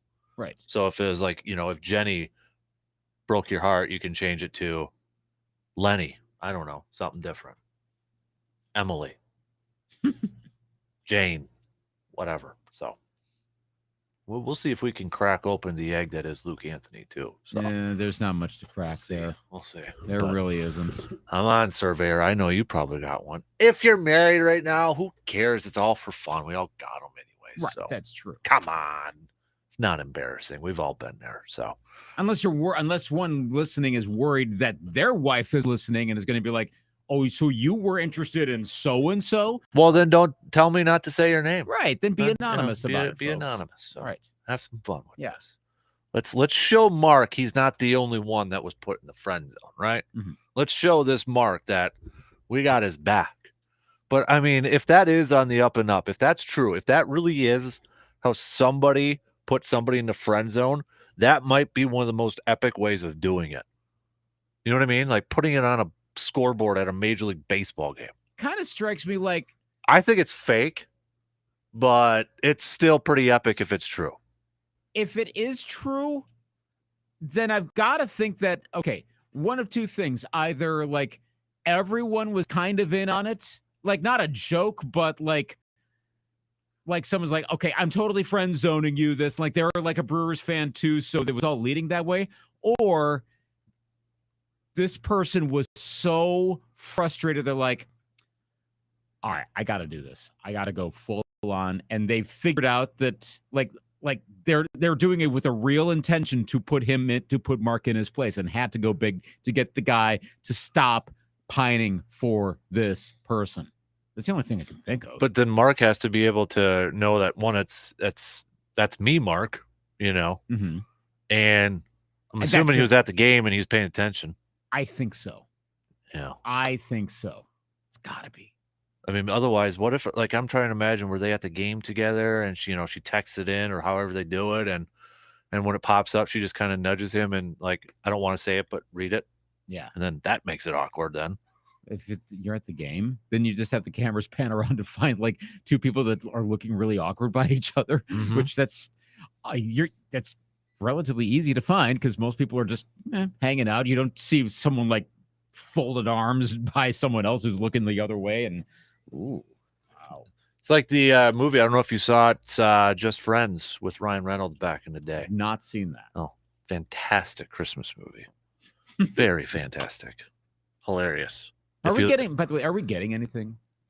No, it's quiet right now. So I don't know if people... Was no one friend zoned? If nobody was friend zoned, then you didn't live. Okay. I'm just saying nobody's Brad Pitt. That's our listeners. All right, I'll tell you point blank, folks. I'm sure Brad Pitt was friend zoned at one point. I mean, for crying out loud. Okay. I screwed it up with Jennifer Aniston. I'll start by saying this. Here's my friend zone story. My life was friend zone. All right. You realize how little dating I was able to pull off because it was constant friend zone. That's like all that ever happened. I'm just like, what the? Oh, really? Oh, great. Let it out, man. Let it out. Seriously. Like I dated one person before I dated my wife. And otherwise it was a whole lot of, okay, this is nope, this isn't going anywhere. This isn't going up. Nope. Not this side. Nope. Not that. Oh my gosh. Seriously. Luke Anthony just let it out, people. My life. It's not is the friend zone because I finally managed to convince someone who, by the way, was initially of the he's a good friend. So I was almost friend zoned by my wife. Managed to convince her otherwise. I didn't really try that hard. It just kind of happened. So, but you converted. I did. Wow. But it's not easy to do. That's especially if you're deep in the friend zone. I wasn't deep in that one. Okay. See, Marie had like she's told me. She said like she was like, well, this maybe, but it took a while. But there was starting friend zone territory there. But it's been nothing. It was nothing but. If you were talking about this like a decade ago, I'd be very surly this morning. Ooh. Well, because I would not have, started dating my wife, and I'd be like, yeah, great. Surly, yeah. That's quite the cuss word from you. Well, for whom is it a cuss word? Well, because I don't think I've ever heard you say a cuss word. I've said them. Have you? Yeah. Okay. I don't think I've ever heard you say a cuss word. Have you said one that starts with an F? Yeah, I have. No. Okay, but here's the thing. Luke. Two points in this. With 3 points in this. One, I got to be like really upset about something to do that. Two, look at my industry. I kind of have to be a little careful how much you throw around that kind of word, because otherwise, as I've noticed with other people in this building who've worked for this radio station, you can be terminated for saying that word. It has happened. Has it? Uh-huh. Ooh. So I kind of didn't want to follow that same path. Third, though, the other way around, it's mainstreaming so much. Like half the songs I put on our sister station 95.9 Jams are like bad edits of that word. Yeah. Like it's all over the place. It makes it worse. Like when you're watching a movie and they like bleep it out and try to put something in there. It's like, that's awkward. Yeah. Like it's to the point now where like, I'll try to, like, if I'm joking around with my wife or something. And of course now we got to be extra careful because 1-year-old at home, don't want her to absorb too much, but we'll like do the whole, like drop out everything but the first consonant or something like that. Yeah. If it's like mocking something, but like it's mainstreaming so much. Is it really that much of a profanity if everyone's using it under a certain age? Seriously. Like, are we really going to ban that word in like 10 years on the radio? We could probably save ourselves like a lot of bad Justin Bieber edits. Yeah. And you probably know which songs I'm talking about. And just let it out. I actually don't, because I don't listen to Bieber. Okay. So. I'm forced to because I've played so much.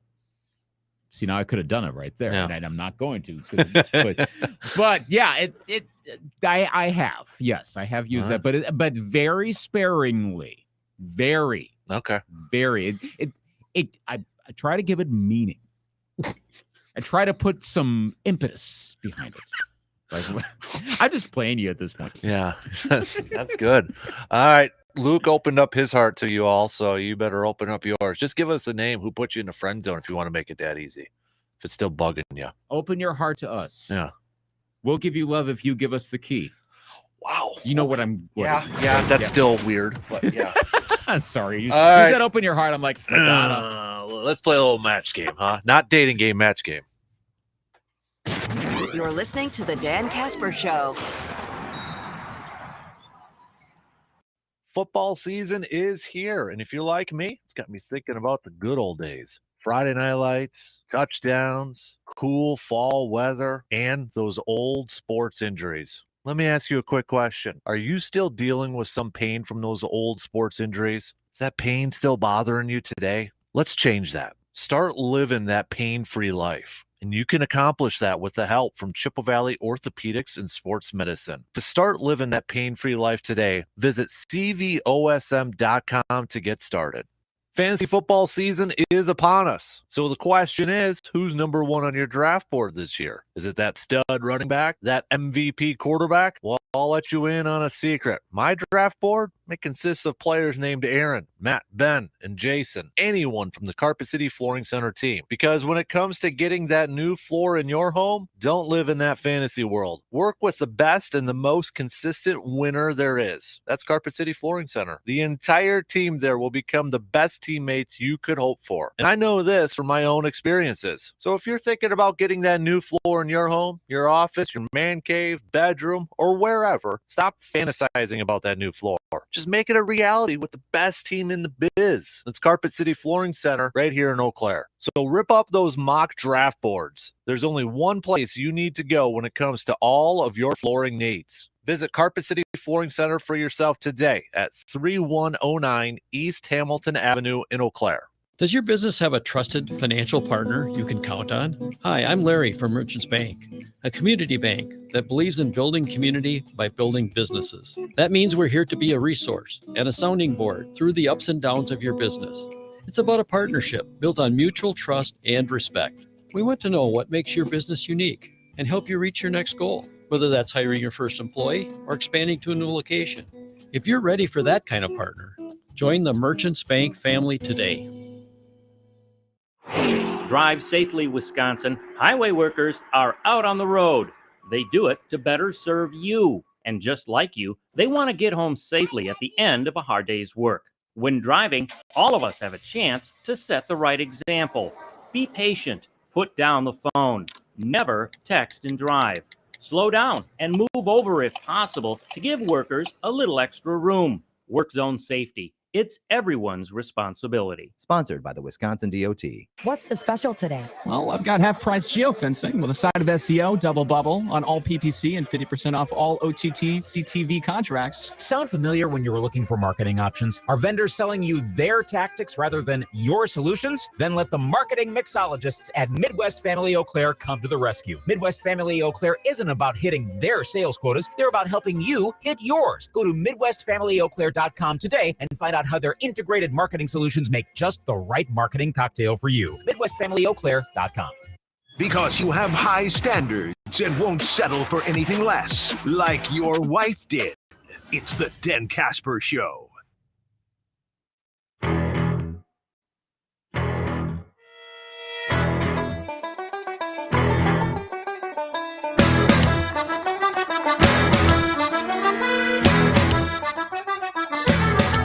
The Blue Gold football season kicks off this Saturday, September 3rd, against Loris. Was it that your rival, Luther's rival? No, it was Wartburg. Wartburg, okay. Loris is not that far away, though. Okay. Loris, so 3:10 is kickoff, and remember this year you'll be able to listen to the games right here on the radio dials, 105.1 FM and 790 AM. So Blue Gold college football season kicking off this Saturday against Loris. So then the WIAC portion of the schedule starts on October 1st at UW Stout. You see the new WIAC logo? I did. Pretty similar to the old WIAC logo, but it's nice. It looks good. Yep. Kind of see that's a trend with logos. It kind of seems like it's a little flashback, but yet with a new spin on it. Yeah, a little more kind of a more simplification, if you will. Mm-hmm. Yep. But yeah, it's okay. I know that they're going the whole Super Bowl logo route with everything now. Oh yeah, WIAC on everything. Yeah, man. But all right. I mean, yeah, it's okay. I mean, it could have been a lot worse, so I'll take it. It could have been a lot worse. The theme for a lot of people out there. Yeah. Could have been a lot worse. On Friend Zone morning, yes. On Friend Zone morning, yes. Come on, you chickens. Tell us who put you in the friend zone. Still nobody? They're chickens, man. Wow. They're chickens.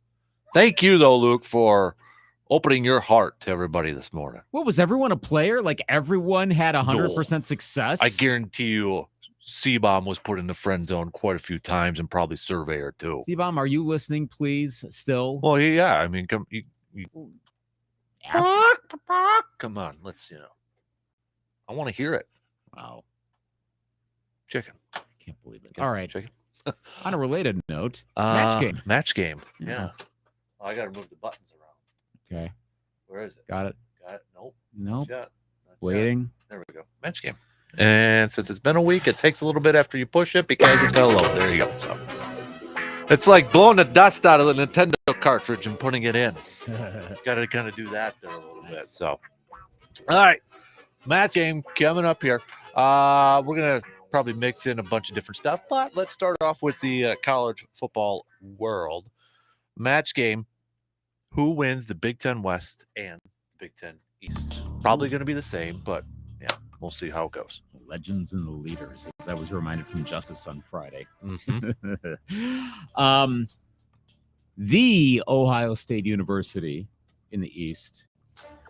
There is some Gopher buzz, some legit Gopher buzz in the West. But the safe pick is Wisconsin, and I'm going to go with Wisconsin. Okay. I'm going with the same. So the second part of this, right now you're before the season, college football playoff teams.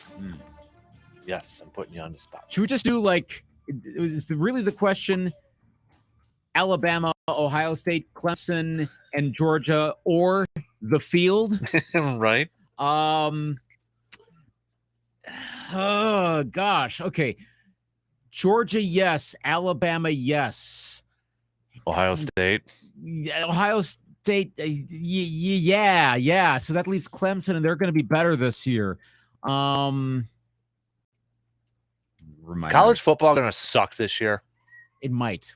But the other, I can't remember what pod I was listening to, but was it SV Pod? One of them was saying, with college football people that would know, that basically this is the Georgia Alabama year.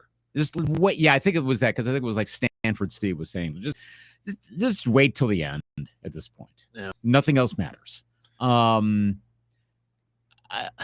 nice Metallica song. Nothing else matters. Mm-hmm. I just got MCDC on my mind with Hard Knocks. So big Metallica fan. So good point. Yeah. I want to see Texas A&M get in there, but then you know how that goes. That fourth team is always the one that gets blown out 58-7 in one of the semifinal games. You want to see Saban and Jimbo go at it in the playoffs, don't you? Even though they'll go at it in the regular season, but still, after all their little bickering. And it won't turn into anything. Nope. I mean, I could go hot take and say USC. It's a little hot take. And it could be a hot take if you say Notre Dame. I haven't seen one person that, hasn't griped about Notre Dame being ranked 5th. And they're going up against, was it Ohio State right away? So they're going to drop down. They're gonna lose. Which I know there's a lot of Marcus Freeman. I don't want to say hype. There's a lot of Marcus Freeman talk, and I'm high on him too. I do hope Notre Dame does well this year because of Kelly down in LSU. Oh yeah, that too. So that's where I'm kind of rooting for Notre Dame. Is this the first time in when was the last time? I'll ask this way, that people were kind of rooting for Notre Dame. There was almost I want to say a sympathy factor, but you didn't immediately go into oh, this them. Where I know the Notre Dame quote unquote hate, again, sports hate, isn't what it used to be. I think there's an older generation from back when Notre Dame was winning all the time. Even pre-Lou Holtz, we're talking back to the 60s, 70s, that era, Dan Devine and earlier. Mm-hmm. That's where a lot of most hated team in the country, Notre Dame, or where now it might be Alabama or Ohio State or Duke in basketball, one of those kind of things. But even recently, when was the last time you're oh, those plucky Notre Dame guys, but they could also win it all? And it's kind of maybe because there's not too much of an opinion one way or the other on Notre Dame. People aren't actively go Notre Dame, but they're also not actively, ew, Notre Dame sucks. That's kind of an accomplishment for them. And that I think a lot of that has to do with Kelly leaving and Freeman coming in, and Freeman seeming like just this awesome dude who gets elevated up. He wasn't part of a big search. He got promoted from within. Yeah. There's actually something to kind of like about that. So I'm okay. I'm in. I'm hoping Notre Dame gets into the college football playoff this year and maybe actually gets to the national championship. But I'm going to take the usual 4. I need a strong reason to not do that, and I don't have it. Yeah. I'm going to agree with you, man. I mean, it's the luxury of those top 4 teams have too. Like if they lose a game, they're probably still going to get the benefit of the doubt. And we see it Remember, every I was single joking year. about Clemson all last year. Like, hey, they might have won a game. They're going to leap up like 22 notches in the polls because it's Clemson. Like, and it never. Mercifully, people were smart enough to be like, nope, this just isn't the right team. But tells you a lot that you expected that to happen. And it's just a name. And I look at like Clemson's schedule. Okay. Wake Forest is ranked right now 22. NC State 13. Notre Dame in November at 5. Then they got the U Miami in November too. The U is back. The U is back. But are you taking them over Clemson in November? I'm not. And then Georgia, you see their schedule. They got Oregon this weekend. And then as of now, it could change, but they wouldn't play another ranked opponent until Kentucky in November. Sounds very Alabama-esque. Right? So I can you make the case Ohio State might have a little bit of a tougher schedule? See, that if there's one team I think is going to potentially slip, it's them. There's Ohio State usually has one or two of those games during the Big Ten season, and that might be enough to push them down. It's just they don't typically fall that far in the rankings. And maybe that's because they tend to play a tougher schedule. They don't have like how Alabama seemingly always has. I gotta look up Alabama's schedule because I got it right here if you want. Okay, So what is their one game this year like in mid-October, early November that's against like Southwest Wyoming State Tech or something? it's actually they don't have, but they got Austin P in November. That's it. Okay, Yep. So- Austin P. What the heck? November 19th. They have a football team? Apparently. I only know them from the NCAA tournament. I didn't know they had a football team. Yeah. Things you learn. Because I mean their October one, they got the Texas A&M one, which I mean that we'll see how that works out. Tennessee, Mississippi State, LSU, and then Ole Miss, and then Austin P. So Okay. and then the Auburn Iron. Is this like a thing that other schools are like, yeah, we know we're going to be completely annihilated, but we get to play Alabama 2 weeks before they clinch a national championship berth, and so it's that high profile because it's in mid-November. Like, are we going to start getting WIAC schools scheduling Alabama for mid-November games at Bryant-Denny? Like, what the heck? Seriously. I don't know, man. Oh But, my gosh. so okay, so we're on the same boat with college Yeah, football. it's going to be the rinse and repeat, which I know weird stuff happens, but rinse and repeat. Yeah, that's my thing with college football too. It's like your team, Minnesota, my team, Wisconsin, they lose one. It's like good luck for you're next done. year. You're done. I hate that. Yeah. I hate that. But it is what it is at this point. Do you think college, I mean, if they expand to playoffs, would that even fix it? It would add a couple more teams here and there, but I mean, it does give more opportunities to lose. I mean see that in other sports. I mean that there's less margin for error when you have more games to play. So you'd have a little bit more quote unquote chaos. Mm-hmm. But I would be stunned if you always had those same four always in the championship game. But I don't think it's going to change that dramatically either. Mm-hmm. Well, I mean, the other thing to remember is people will move on. Is Alabama going to be as much of a juggernaut in the post-Saban era whenever that starts? I mean, maybe they turn into like, I'm trying to think of another school that they got like one really good coach and then they never felt, well, I mean, like a greater Wisconsin, honestly. Mm-hmm. Once Alvarez came, the bottom never fell out. Then they became like it's a self-sustaining program, which I know a lot of that has to do with Pat Richter, et cetera, but it changed. Did that change in Alabama where they're not going to have like oh gosh, what were some of their coaches back in the 2000s? There was a Shula era. Yep. And who was the other guy? I'm blanking. But you know what I mean? Alabama was, gosh, I remember when the Gophers played Alabama in like the Music City Bowl. I was like, it kind of sucks for Alabama, really. There was Joe Kynes, Mike Price. Yes. Yes. Gene Stallings. Stallings actually got a national title. Bill Curry was right before that. Who was right before Saban? Right before Saban was Joe Kynes. Why am I forgetting him? This tells you everything you need to know. Because he only coached one game. So there was Mike Shula right before that. So okay. Must have been like an interim sort of thing. Oh yeah, that's it. But yeah, But yeah, it's just a. I mean, yeah, Mike Price, he left Alabama because Alabama wasn't a prestige job anymore. Mhm. That was within this century. So I don't know what's going to happen with Alabama. I presume they're going to still be really good post, but we don't know. So they may not be automatically at the top, where I think like Ohio State, I think is now becoming self-sustaining. I don't know that they're going to ever fall off at this point. Mhm. There's a couple of the programs that are like that, but not all of them. All right, next one here. It's going to be a little over under 2.5. 2.5 games Jimmy G starts for the 49ers this year. Wow. That's a good one. 2.5 of a line is a really good one. I'm gonna take the over. Like I so want to say 2, but I feel like there's gonna be out of 17 games, is Trey Lance really gonna do 15?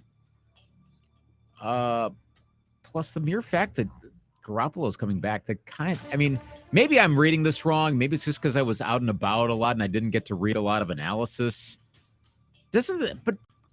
Okay, is there any sense that the Niners are panicking a little bit on Lance? Does that have anything to do with this, or was this just we can't trade him? All right, we're going to bring him back, and it's completely independent of Trey Lance? There is a little. I mean, I don't know if it's 100, but that is a talking point out there that if Trey Lance would have just really wowed them in the preseason and training camp, that would they have done this? So there are some questions out there being floated about that.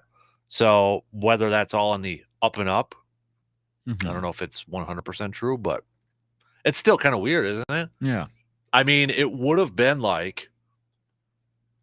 and this isn't a great example, but bear with me. Favre in 2008 when he came back, and remember when Favre apparently said, make it an open competition, I'll win. It would have been almost, something like, what if Rodgers would have won and then, Favre's the backup? Mm-hmm. Been awkward, right? Right. It would have been awkward. Yeah. And I get that's the extreme. It's not Jimmy G and Trey Lance, but I'm just saying it's like if I'm Trey Lance, I'm a little bit how do I want to say this? I feel like I'm getting watched. One mistake, it's like, oh, am I going to lose my starting job already? Right. It's a strange dynamic, yeah. But then there's this whole where's Jimmy G thing as well. Mm-hmm. Like what was that quote? I can't remember. Was it Lance or was it someone else that had that quote about like we're all working here and I don't know where that other guy is, and that it was in Football Morning in America the other morning. I'm like, ooh, it's not a good look. So, and I know that's been a thing with Garoppolo, that he's kind of just goes off, does his own thing. Mm-hmm. Not that that's inherently bad, but it does lead to some awkwardness. Mm-hmm. So I don't know. I'm really. I was listening to Albert Breer yesterday, and he said Seattle wanted him. Like the Seahawks wanted him, but at the same time, do you think San Francisco is going to trade him within the division? They would ask for a massive ransom, and Seattle's not going to do that. Right. So I mean, I don't think they could have traded Jimmy G, in my opinion, if they really wanted to trade Jimmy G. You know what I mean? Yeah. I mean, if you just wanted to get rid of the guy and move on, you could have done that. But they're playing a little hardball.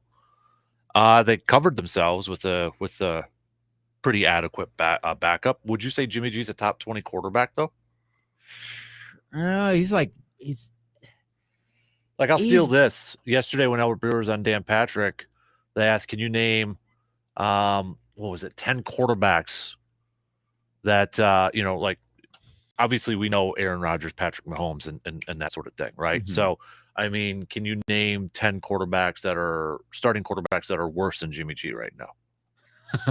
10 starting quarterbacks worse than Jimmy G. Yeah, I think that's what they are kind of talking about. I mean, would you take him over Baker? Yeah. Would you take him over Zach Wilson? Long term, probably not. But literally, if I need to win a game today, I'll take Jimmy Garoppolo over Zach Wilson. Mm-hmm. Absolutely. Would you take him over, Mills in Houston? That's a tough one. No, I probably wouldn't. I think I'm taking Mills. Would you take him over? I mean, any whoever's starting for Seattle, Drew Lock or Geno Smith? Yeah, I would. Yeah, of course. Yeah. So it's like, so is he a top 20 starting quarterback? Would he be a start? Is he a top 20, 25 starting quarterback? Top 25 for sure. Top 20 maybe. And again, I need to go back through and look at that, and we can do the whole quarterback breakdown. Would you take him over Mitchell Trubisky? Yes. Would you take him over Kenny Pickett? Yes. Ooh, interesting. Okay. I mean, Pickett might have more long-term upside. And yeah, I know I did say I've got upside hopes for Wilson, but I maybe that's just because I figured the Jets haven't fully figured out their situation yet, and Pickett is just too much of a question mark at this point. I just feel like next year Miami is waiting in the wings for him. Like Tua, if he can't get it done this year with the weapons that he has, and knowing that it's Mike McDaniel, you just wonder, like, even like this year, if something happens to Tua, I just feel like Miami is a team to watch. Presuming Trey Lance is good. Right. Correct. Yeah, that's the main thing in here. So. Oh boy.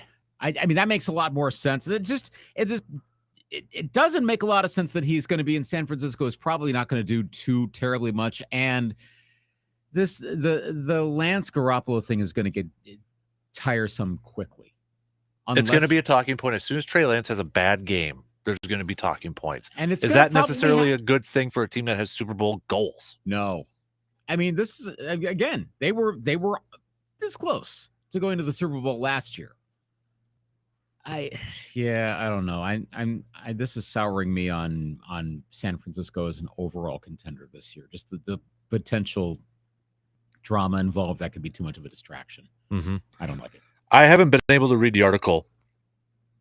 Maybe I can now. Is it going to allow me? It's one of those that, nope, I can't. But it's some from the San Francisco Chronicle. Mm-hmm. But the headline was, why Kyle Shanahan is shocked Jimmy Garoppolo is staying with the 49ers. Yeah, that was kind of interesting. Yeah. Shocked. What? Really? Okay. And then there's still more talk going on. It kind of got brought back up that Kyle Shanahan wanted Mac Jones and all that. It's like, we're back to that again from the draft the year prior. Was Trey Lance or Mac Jones? Who are they going to get? Brought that back up that apparently Shanahan wanted Mac Jones. Would you even necessarily want Mac Jones the way that he's? I know preseason, don't read too much into it, but I mean, last year he looked decent. And that was last year. This year does not look that decent. Is it him or is it Patricia and Joe Judge, running the offense over there?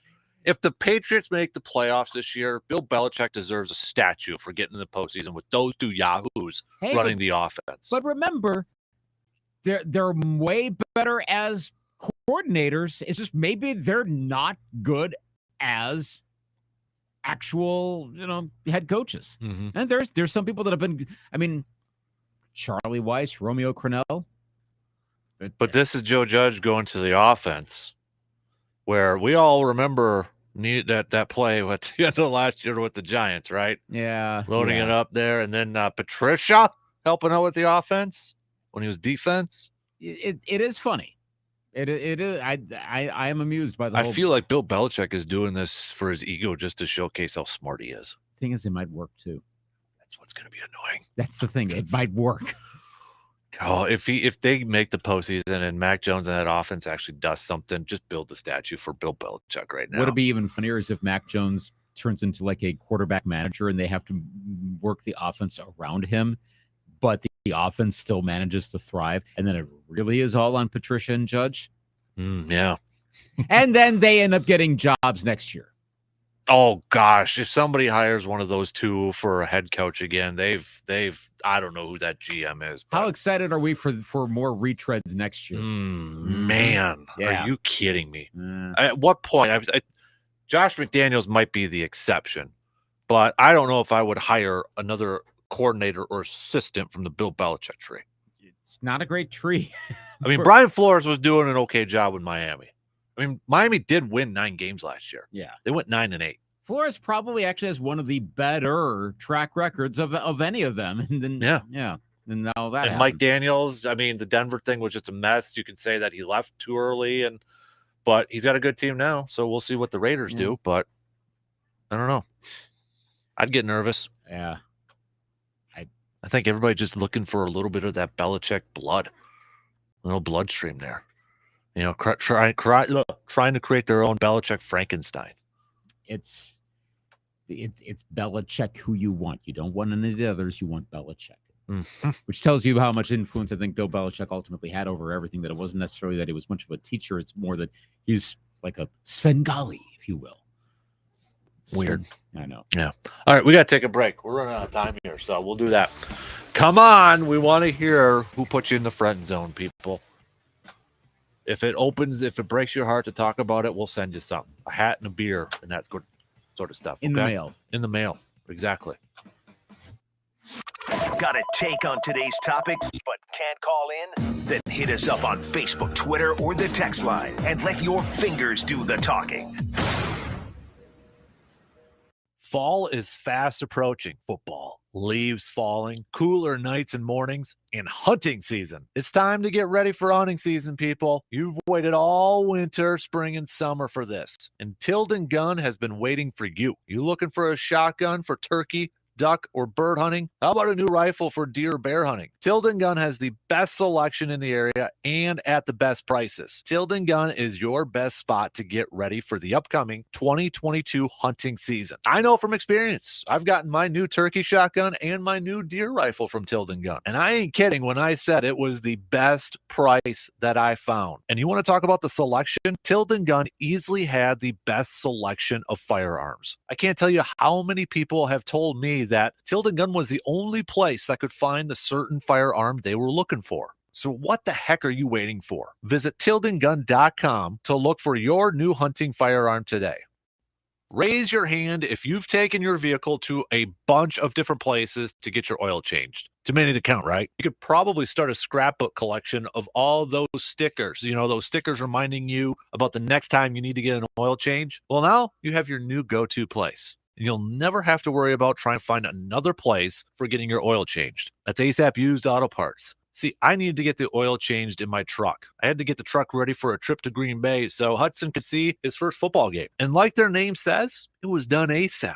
Plus, they checked my tires and the rest of my fluids. Oil changes, tires, batteries, auto parts. ASAP Used Auto Parts does it all with the top-notch service. You can listen to me talk about ASAP Used Auto Parts for a long time, but tell you what, just experience it for yourself, all right? Because chances are you listening right now, you probably need an oil change too, or maybe some new tires. Just give ASAP Used Auto Parts a call, 715-514-4501. Roll out the barrel for the 19th annual Chippewa Falls Oktoberfest. Enjoy 2 days of authentic German foods, family fun activities, friendly competitions, and much more. Experience 4 stages with a variety of live entertainment from polka to rock and roll at the Northern Wisconsin State Fairgrounds September 16th and 17th. Event schedule and wristband sales can be found at OktoberfestChippewaFalls.com. Pros to the Oktoberfest sponsors: Northwestern Bank, Festival Foods, General Beer, and Great Northern Corporation.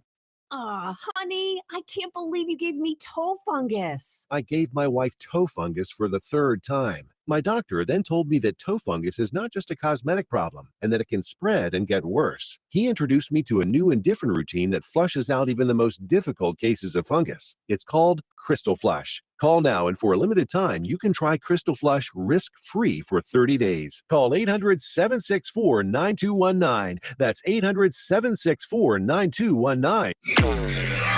He may not be the smartest sports talk host, but darn it, he gives 110% every time. Now here's your host, Dan Kasper.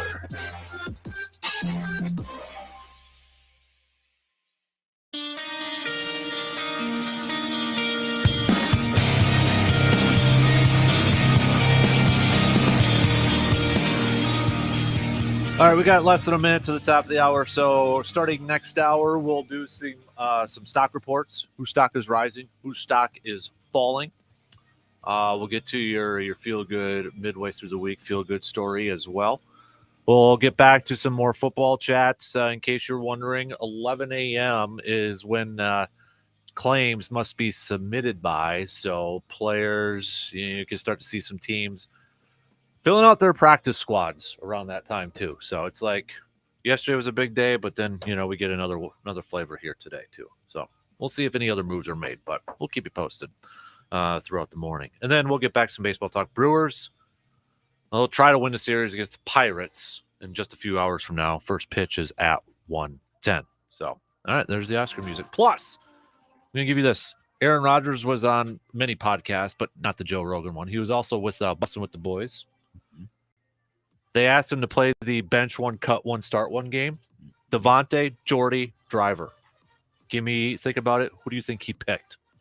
I'm going to quiz you, okay? Wow. Devontae, Jordy, Driver. We'll tell you after this. WAYY Eau Claire, W286CK Eau Claire, Sports Talk 105.1 and 790 AM. Sports Talk 105.1 with the very latest local news.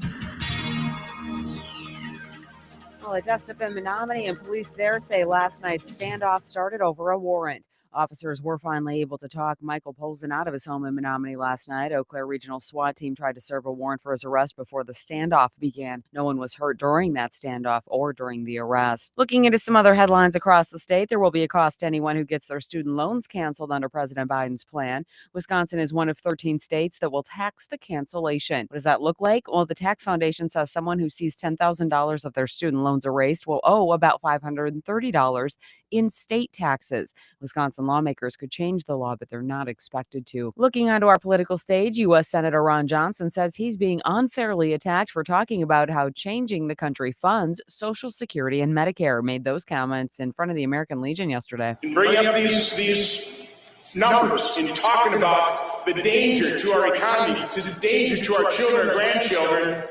You get vilified. You get lied about. You have your character assassinated. The Wisconsin Republican also attacked the Obama and Biden administrations for illegal immigration, rising crime rates, and drug overdoses in the U.S. Let's talk the S Bridge. Eau Claire's S Bridge is now on the National Register as the National Park Service added the bridge to their list of places to see earlier this month. Ned Null with Eau Claire's Landmark Commission says the designation is a big deal. It'll mean national attention for the bridge. Eau Claire's S Bridge is unique because of its shape, of course, which is pretty rare. Well, fans will have to wait to see changes at Camp Randall. Get ready to jump around as the university gave a tour of the newly renovated South End Zone yesterday, and the upgrades include real seats instead of bleachers, some big open spaces to watch the game, even fireplaces. Yeah, University of Wisconsin spent overall more than $75 million on the new end zone. Fans, they'll get their first look at the improvements when the Badgers begin their football season on Saturday. And forget batting cages. Sometimes Kasper bats those big lashes, thinks he can get his way around here. Well, I'm kicking him to California. Get under the robots, buddy. The company is called LUM, which operates under the official name Wink Robotics. The founders of the company just received a round of funding from several groups, including Ulta Beauty. LUM developers say their robots will help estheticians to apply permanent lash extensions more quickly and safely. No, Kasper brought that up to me the other day. He said, I'm kind of an influencer. What can I do? You think I need to get some new swag, new merch? And I said, well, why don't you just go with permanent lash extensions? For Sports Talk 105.1, I'm Morgan McCarthy. Another day filled with sunshine will make for a great last day of meteorological summer, as we'll have temperatures climbing to around the low to mid 80s for many of us. We won't quite have that wind or humidity to go along with it. Later on tonight, mid to upper 50s and some low 60s for our overnight lows before we start to see even more heat and a little bit of humidity make a return tomorrow as we make a run for the mid 80s. I'm Skywarn 13 meteorologist Mike D'Andrea. Guys, maybe you've gained a little extra weight, or you're feeling tired at the end of the day. Maybe it's time to prioritize your health and fitness with M-Drive supplements for driven guys. Try the best-selling M-Drive Boost and Burn today, only $5. MDriveDan.com, made with clinically tested ingredients that support weight loss and energy. Visit MDriveDan.com. First 2 weeks of M-Drive, $5 free shipping. Get more energy, fat burning, and strength. MDriveDan.com. And make sure you tell them we sent you. Galaxy Z Fold 4 is changing the way you get things done with an expansive foldable screen that lets you use up to 3 apps at once. Visit Samsung.com to order your Galaxy Z Fold 4.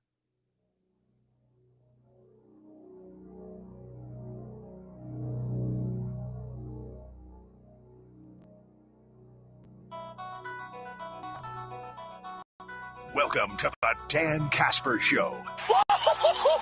Yes, sir. Yes, sir.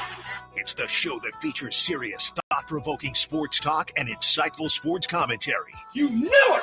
In other words, it's the show where they all talk a crap load about sports. Let's go for it! Now let's introduce your host, a man who lives and breathes and has a passion for sports. A man who breaks everything down in the sports world and gives you everything you need to know. Plus a bunch of stuff you probably don't need, but you'll still enjoy it. You can't handle the truth! Here is your host, Dan Kasper. Prime time! Prime time!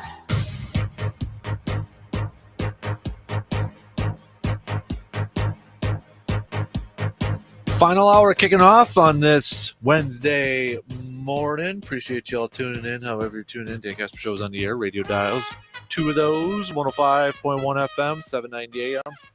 Online, sportstalk1051.com, where you can also find the video link and get your app and your Google and Alexa home devices. A lot of pressure on the Mets tonight for, this fella to be able to perform live. I was going to say, like, how much longer are you going to include it in your theme music if he starts, like, botching it in September? That's Edwin Diaz. I like this song.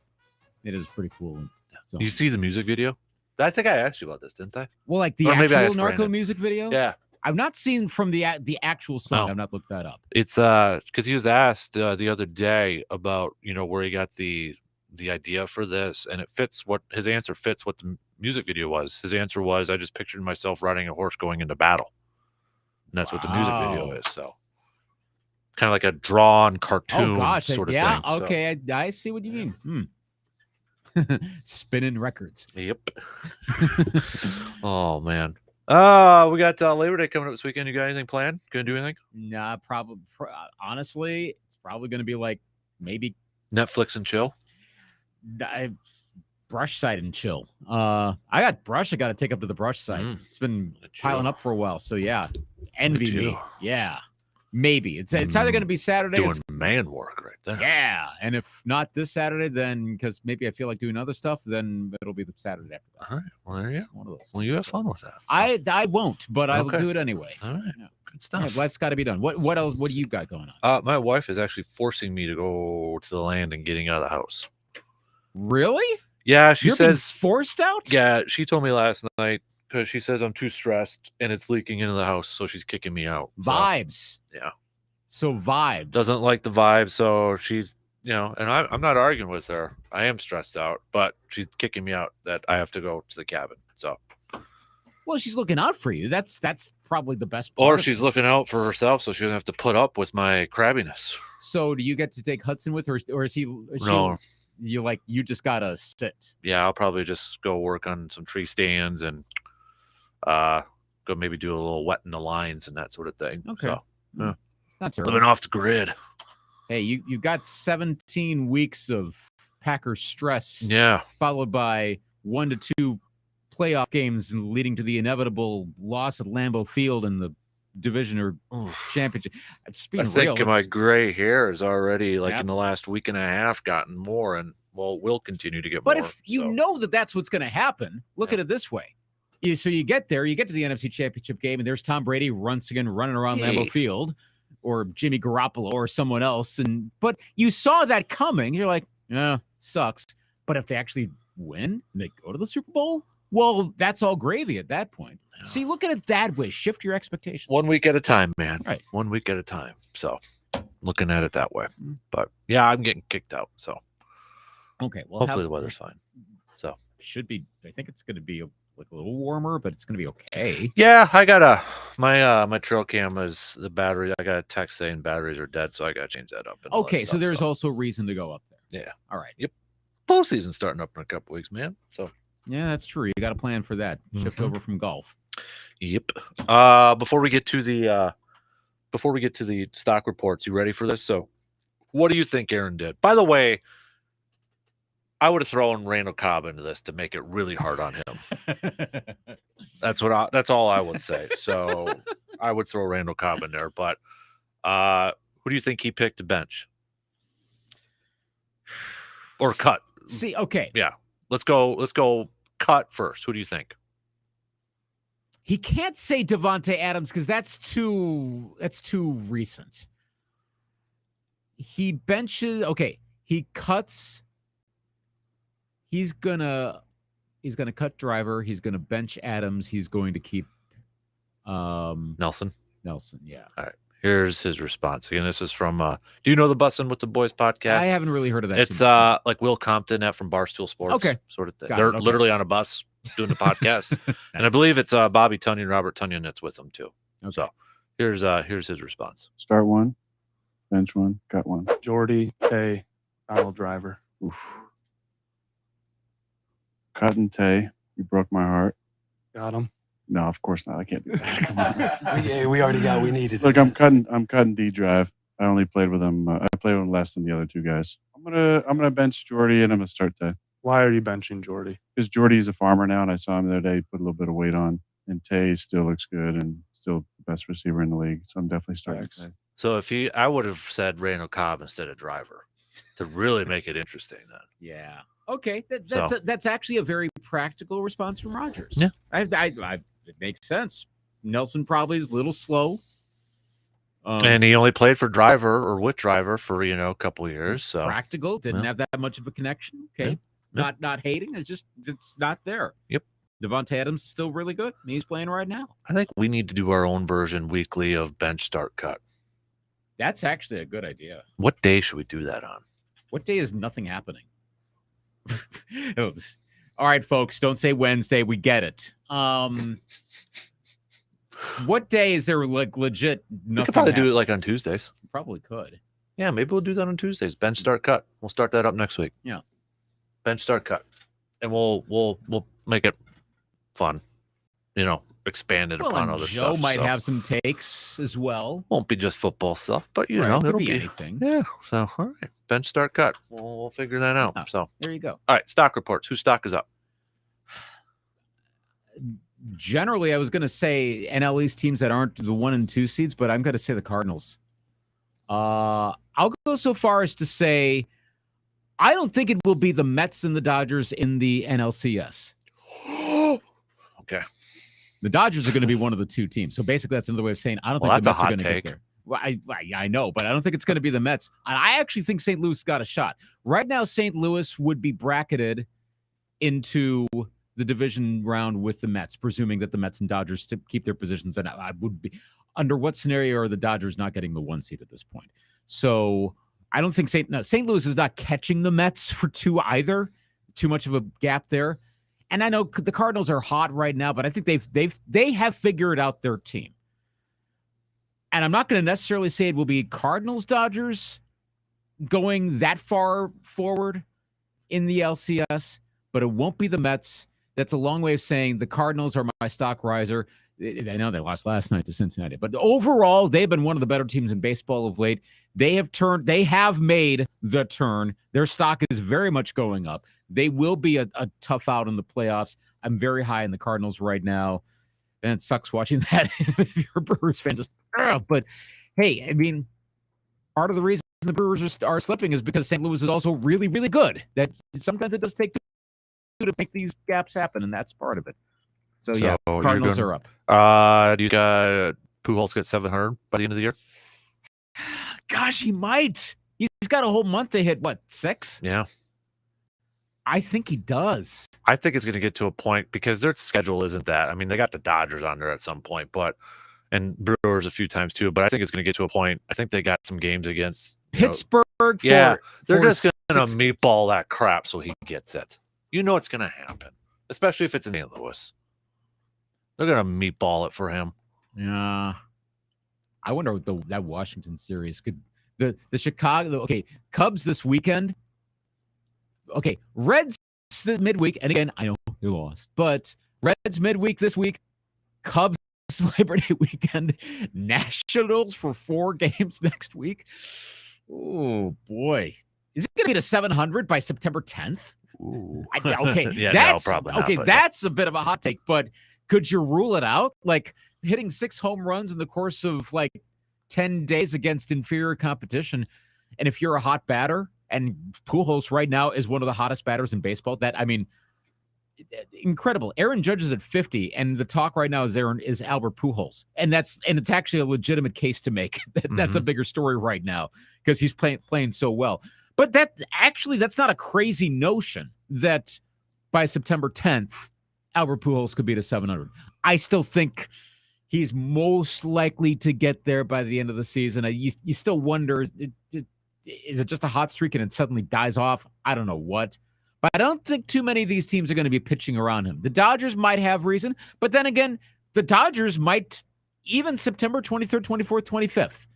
So that's at that point, that series will be the 11th, 10th, and 9th to the last games of the season. So in other words, could the Dodgers have enough of a lead at that point, like around 10 games, that they don't have to worry about playing that much anymore to secure one seed? It's possible. And so I think it's possible that he could get to 700 by the end of the year. I mean, could you completely rule out 715? Completely? 715, yeah, I'll rule that out. Okay. Yeah. Get out of here. The funny thing is, Paul Hembekides, that was one of his he's on Get Up and whatnot. He's also Baseball Tonight podcast. Yep. That was his hot take. He had like 3 or 4 hot takes at the beginning of the year, and one of them was that Pujols was going to get to 715. And he was intentional. It was like bold prediction. Thing is, no, Pujols won't get to 715, but the mere fact that we're on August 31st bringing it up, and it's not like trying to figure out some 90-year-old baseball player, like you actually have to go, yeah, no, I'm pretty sure. Like that says something about where Pujols is at. Yeah. Yeah, I mean this is pretty cool to watch. And unless again you're a Brewers fan, you're just sick of Pujols and Cardinals.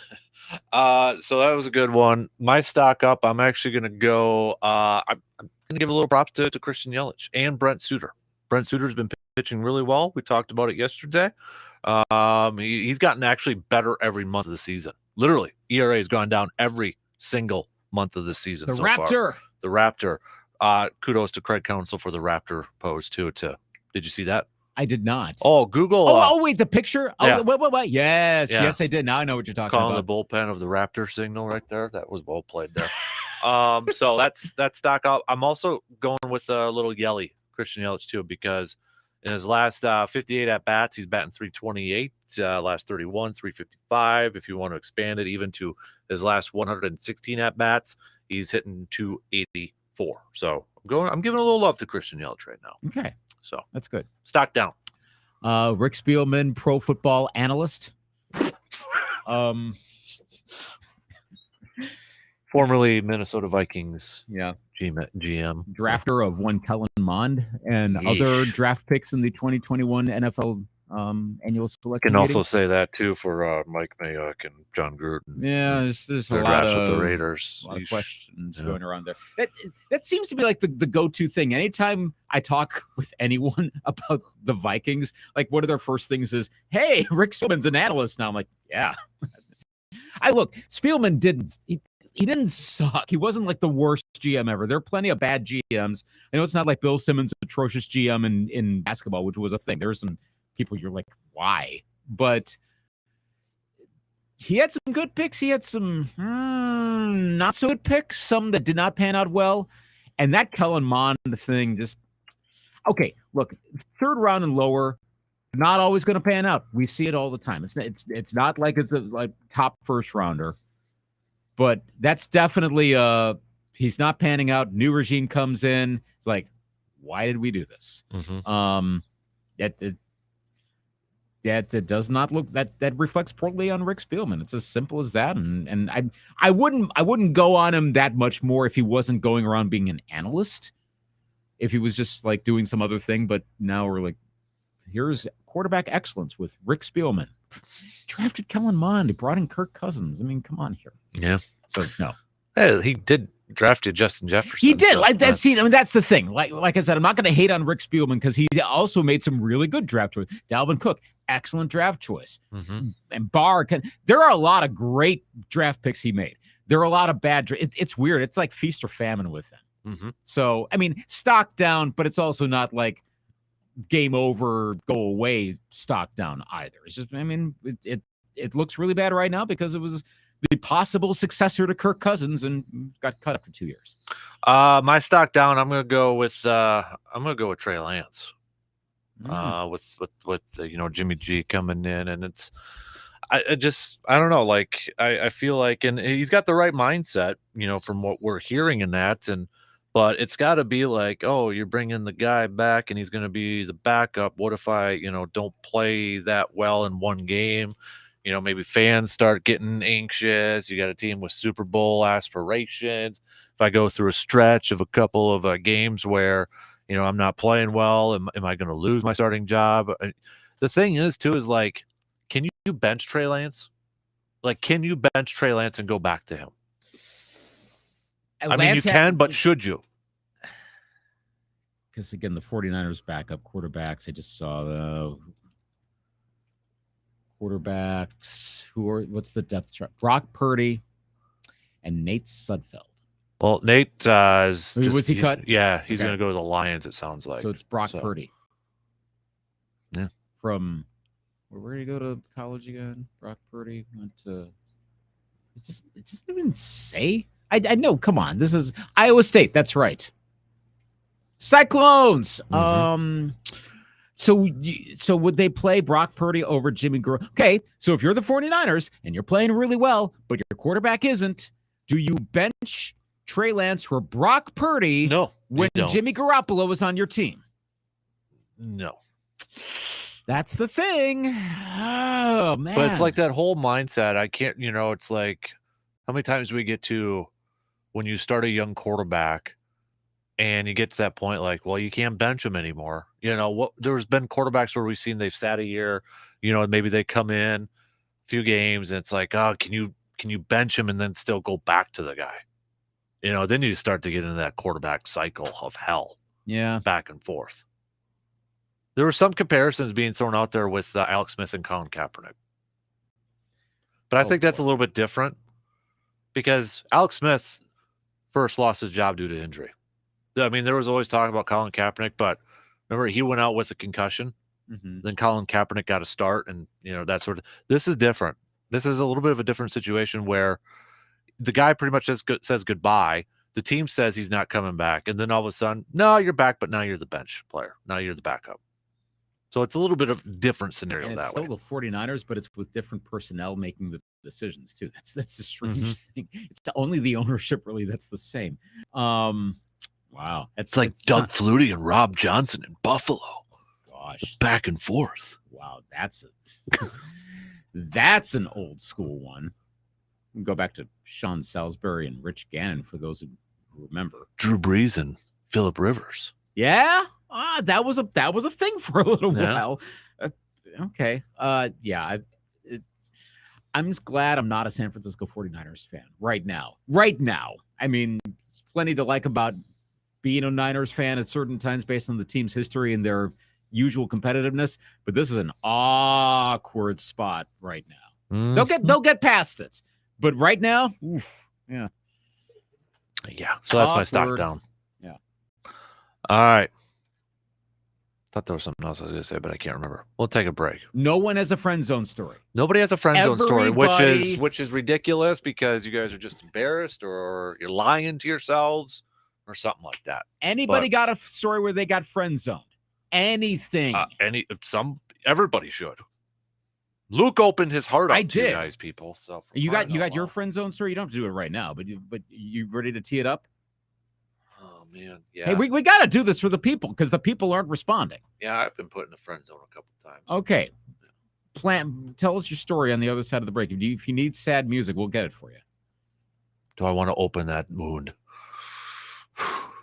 Yeah, I will. Is Veronica going to force you up to the cabin today if you do this? Are you going to come home just like really surly? No. Or is this going to be like the venting right now and it all comes out? Yeah. Okay. Well, I'm just waiting for our regulars to chime in, but I think they're a little too scared too. So survey or nothing? Jake from State Farm, nothing? C-bomb, nothing. Nothing. No. You all just got you got the ladies. Was that it? Lies. Come on. All lies. I mean, you've seen them. I mean, come on now. Yeah.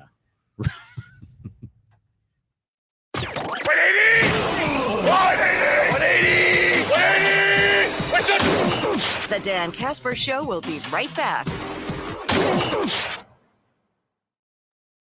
football season is here. And if you're like me, it's got me thinking about the good old days. Friday night lights, touchdowns, cool fall weather, and those old sports injuries. Let me ask you a quick question. Are you still dealing with some pain from those old sports injuries? Is that pain still bothering you today? Let's change that. Start living that pain-free life. And you can accomplish that with the help from Chippewa Valley Orthopedics and Sports Medicine. To start living that pain-free life today, visit cvosm.com to get started. Hi, this is Matt LePay, voice of Badgers football and basketball. At this very moment, there are thousands of Wisconsin families impacted by Alzheimer's disease or dementia who need support. Who do they trust? The Alzheimer's Association.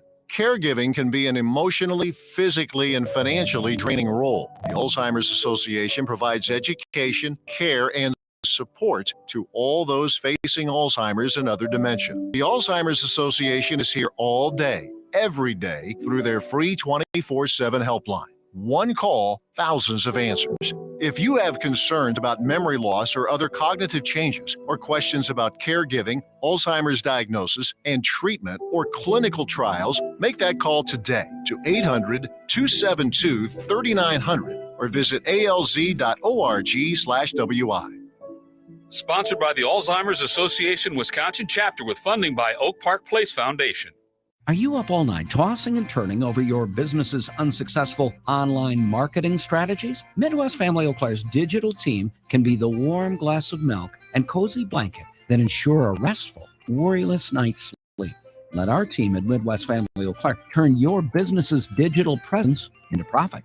Go to MidwestFamilyEauClaire.com today and find out how our integrated marketing solutions take the complexity of digital marketing out of your busy hands. MidwestFamilyEauClaire.com.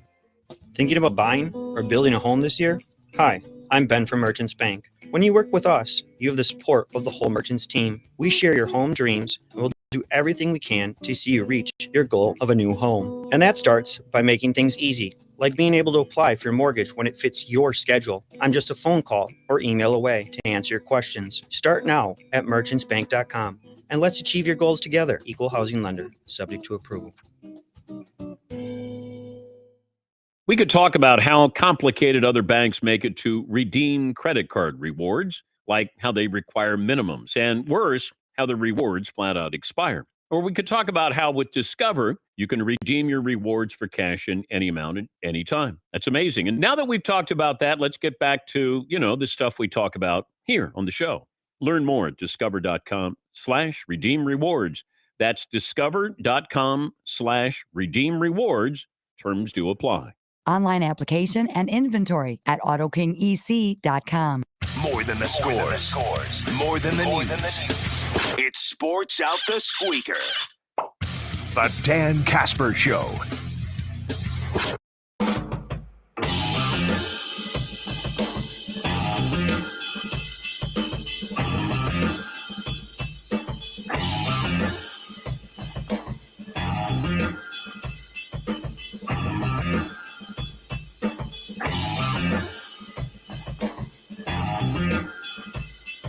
All right, before we get to the stories, we do have one that came in from our good friend Surveyor. Oh, good. And it's awesome. Oh, right. I'm sorry, but it's awesome. Yes. But before that, we've got the Chippewa Valley Habitat for Humanity Feel Good Moments. It's a little bit older. It's about a week old or so, but I just think it's a cool story. I shouldn't say, the circumstances are awful, but so Little League World Series. Do you remember the story with Little Leaguer Easton, who fell out of a bunk bed at the dormitories, and he ended up having a serious head injury because of that? He was initially in critical condition after the fall, which caused a skull fracture and a brain bleed from that. So Easton obviously not able to play in the Little League World Series because of that. So they called up his younger brother, 10 years old, Brogan. And when this is, again, it's a little bit older, but I wanted to because it's cool. Here we go. Standing Brogan ovation. Oliverson.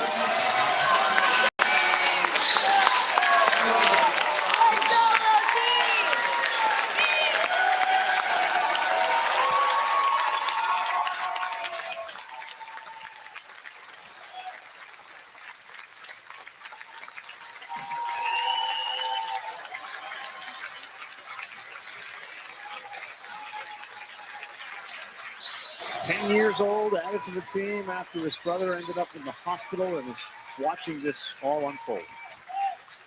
And the kid digs in there and eyes up the pitcher. So got to be, just kind of a moment that gives you a little bit of chills right there. That's pretty cool. Yeah. So, and it sounds like Easton is getting better. The good news is that he's awake and speaking according to his family. So there sure seem to be some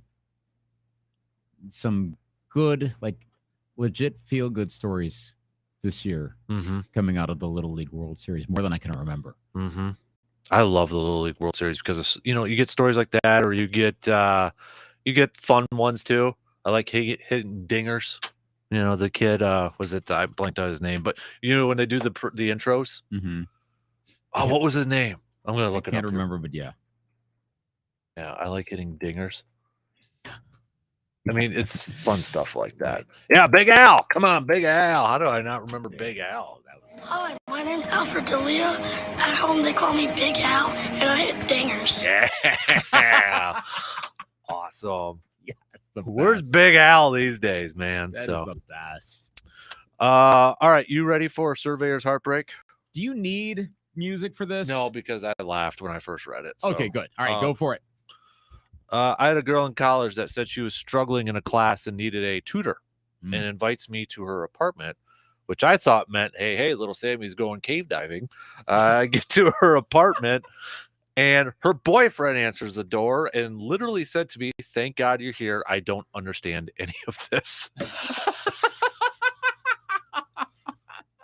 Okay, that's pretty good. That's really good. Oh, boy. It all worked out for Surveyor. He's got a lovely wife, a kid, so that's what was that? Cave diving? Oh my gosh. Thank you, Surveyor, for sharing that with the world. That's he set the tone right there. So awesome. Wow. Oh yeah. Oh yeah, college. Yeah, I've been there a couple times. Friend zone. It's like one of those situations where you meet the. Well, in this case, it was, let's just call her Lily. That's the first name that came to my mind. I don't know why. Okay. Let's just call it Lily. You meet at the bar. You exchange numbers. Blah blah blah. You text. Try to figure out time to meet up. Once in a while, you meet up, and they're like, no, I got something going on. It's a little back and forth. It's like the tennis match, ping pong, back and forth, and just gets old. And then you start freaking out. Like, are you talking too much? Are you texting too much? Are you not texting enough? Yeah, that's friend zones there.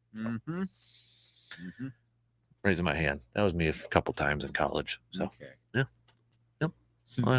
So Surveyor and you and me were the only ones that got friend zoned that are involved in this show. And the only ones that have the courage enough to admit it.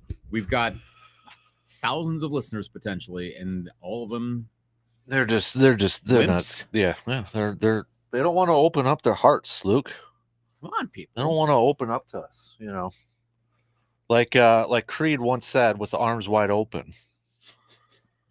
We're doing that by opening our souls to the listeners. You really had to go Creed with this arms wide open. That under the sunlight. Under the sunlight. Welcome to this place. Dramatic readings of Creed, and I'll show you everything. Well, you see, now you've done it. Now, thanks for that. Marlins Will Soar. Oh, okay. Yeah. I was like, that ain't arms wide open. No, I had that CD. Okay. Stolen base.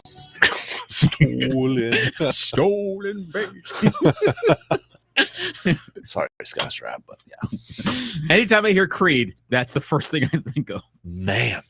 Okay, who is the most embarrassing band that you liked as a kid? Oh boy, in my case, well, look, I'm a fan of like 80s new wave, like right. that okay. Which the thing is, that's all come around, and like that's all cool stuff. But when I was younger, like okay, I was in middle school, early 90s. This is when like Nirvana was new. My favorite bands. What was I doing during 8th grade? Which was the autumn, winter that Nirvana hit in late 91, early 92, I was listening to Genesis and Duran Duran. Thank you very much. You're still into Duran Duran. I still am, but that was not cool back then. As a 13-year-old, early 90s, they hadn't had a hit in years. Genesis had a new album out there. I mean, they were on MTV and stuff, but still, like, again, this is when like Pearl Jam's hitting it big. All that stuff's happened. Grunge is taking over, and I'm listening to 80s pop. That was not cool at all. And again, now it is, but back then, no. Like, well, do you see why I got friend zoned a lot? Yeah, I mean, but mine. I guess it's embarrassing now, but at the time was popular. I mean, Creed, I had the CD. Well, look, I mean, in Bare Naked Ladies, I had the CD. Well, the thing is, back then, like 99, 2000, when they had their first couple hits, like, I don't think that was necessarily embarrassing. I think there was a little bit of like, if you're really cool, you don't listen to them, and critics didn't like them. If you're hard, you know what? Right. Come on. Right. But otherwise, no, that was fine. It's just that Scott Stapp did Scott Stapp things. Doing a song for the Florida Marlins was the least of it. It's not exactly great, but still, that made Creed become more of a laughingstock to the point that the other three are like, screw this, we're forming Alter Bridge. I do have an embarrassing one because let's and again, folks, friend zone stories, please come on. Self-deprecating myself here now, but one of my very first CDs, I don't know if it was one of my very first, but I was definitely embarrassed to go to the Kmart in Medford to get it. And it wasn't necessarily for the music. But it kind of was, but not really. Was it for the person on the cover? You're getting close. A little hot, cold. Let's see. What age were you? You said middle school? Yeah. It would have been there in the heyday of TRL. Britney? Oh, yeah. Her first one. Baby, one more time. Because it came with a poster. It came with a poster. Oh boy. Yep. Oh boy. I get it. I understand. It was a thing. I understand it. Yep. I know. Got the second one too. The creepy thing was, now I was in college at that time. I did not buy Britney Spears, but there was at least one classmate of mine had a Britney Spears, like, it was almost like a poster or something that was up. Mind you, we were older than her, like maybe 3 years, but still, there was a wide expanse of guys that were like, wow. I just remember the whole battle on TRL, Britney versus Aguilera. Now when I think of, at that time, but if you like go through the lyrics of Genie in a Bottle, it's kind of provocative. Oh, it totally is. At that time though, as a kid, it's like, okay, yeah, Genie in a Bottle, what is it? Like Aladdin, the genie comes out and you get, now it's like, oh, okay. Yeah. Okay. It was that whole like, what does this mean? Yeah. Like innuendos. Yeah. Oh gosh, that whole era. So were you team Britney or team Christina? Easily Britney. 100%. I was definitely team Britney. I mean, I will say in retrospect, seeing how they've all grown up and everything, now there were the big four. It was Britney, Christina, Jessica Simpson, and Mandy Moore were like the four big ones that were like all over TRL back then. I was mostly Mandy Moore, and actually I think that proved to be the right choice long term. Dare you? I mean, not at the time, because she was like way too, like, just like, okay, yeah, good try, and like that old candy thing, but and I'm gonna try to sing like her, but you know what the song I'm talking about, right? It's just like, really? Okay, cool. We're trying to, and plus everyone was trying to do the Britney Spears thing, and we were like, all right, cool. We're all just bump, bump, bump, bump, that whole sound. And it was, TRL was so weird when you think about it now, because they played like, what, a minute of the music video or something like that? Sometimes and then it was all someone would talk over, and I'm trying to watch the video. Carson Daly. Well, no, and then it would be like the video starts, you're like, okay, now I finally get to see this video here. Because I'm old school MTV person. We're actually like watching the whole video. But this is pre-YouTube, so I can't look it up on my own and actually watch the whole thing. So the video starts going, and then a little square pops up, and, hi, my name is Jessica. I'm from Pittsburgh, and I want to say, yeah, I know what you're talking about now, because I tried doing that with the scroll on the bottom one time. Yep. That's, you want another friend zone story? I tried doing that in 7th grade or 8th grade, putting girl that, Oh yeah, didn't you do like that? Yeah. I did it, and I don't think it made it on there, but I attempted. Didn't work. But no, I mean, it had such a weird mixture. Number one would be like Spears, Aguilera. Then you have I Disappear from Metallica because it was Mission Impossible 2's main song. Then you got Limp Bizkit mixed in there. Limp and then Bizkit the Backstreet Boys and Sync. I mean, it was all over the 98 freaking Degrees. place. Oh, yeah. It was like 6 or 17 pop acts, like, and then like a metal or new rock act kind of thrown in there, and then like Eminem. Mm-hmm. Yeah. And maybe another hip hop, and that was it. Yeah. It's a weird setup. Yep. But it was white hot, like you had to be there. Oh, yeah. I mean, that was during my heyday, man. I mean, I was 90s young. and early 2000s were the bomb. Still, I was college age. It was still my demo, so I was watching it all the time. But again, that's why I'm still frustrated to this day of like, stop it. So, I don't know if I want to admit this. What else is there to admit at this point? But do you remember when we used to get those magazines where, hey, get 12 CDs for $0.01? Yes. And it wasn't Columbia a House, cent. stuff Yeah, like that, it yeah. wasn't a cent, but you still did it. Like I never did that because I think I already figured like, oh, wait a minute. But yeah, I remember that was the thing. Well, I did it. And, at a certain point, you're struggling to figure out the final couple CDs, okay? I mean, you're struggling. You already got Tub Thumping by Chumbawamba. Chumbawamba. Although one kid stole that from me in 8th grade, which whatever. Still burns you? Yep. So you get that. You got the Limp Bizkit CD. And then you're just kind of like, what do I do? Well, one of them was a Shania Twain, and the other one might have been a 98 Degree CD to fill out the top 12. It's all because of you. You're my sunshine. After Oh yeah, that song. Yeah. Oh my God, I was so embarrassed. Man, I feel like a woman. Okay, that one was pretty good. Shania was one of my crushes too as a kid. So solid choice, solid album too. Actually, like Shania versus Faith Hill. Remember that? That was like a whole thing. Yeah. Yep. Still remember the Breathe video coming on like MTV in our cluster, and some of the other guys were just like jaw dropping over her, and I'm like, "Yep, she's married to Tim McGraw. You got no shot." Oh no, there was that, shot. But then I liked the "Man, I Feel Like a Woman" Shania Twain one. That music was, video. That was, yeah. Yep. Oh yeah. I don't know that I necessarily have. I think we're probably losing a bunch of people now, but hey, whatever. We're self-deprecating ourselves. Hey, right now, if you know, you know. Like, so no one was watching those videos in 1999. What? Nobody else bought a Really? 98 Degrees CD as a middle schooler. No one ever did Come that. on. Come on. Part of the 12-for-1 package. You had to do it. Like what? You're not gonna be like, yeah, I'm gonna get every Metallica album. Well, what? Okay, if you own them. Well, and it was like that list. The icons were so small. Maybe I got it confused with another one. I don't know. I don't know. You were in middle school. You might have I might have popped it in the portable CD player one time to listen to it. Never know. Yeah. Tried to work on my game in middle school to get the ladies, so I wasn't in the friend zone. Yeah, you can't. So you got to listen to Nick Lachey and the guy that had white hair, whatever his name was. And that one balding dude. Yeah. So awkward with boy bands. It's like if you're like the guy that doesn't get any voice solos or that, it's like you're just there. The extra guy. Yeah, you're just there for the ride,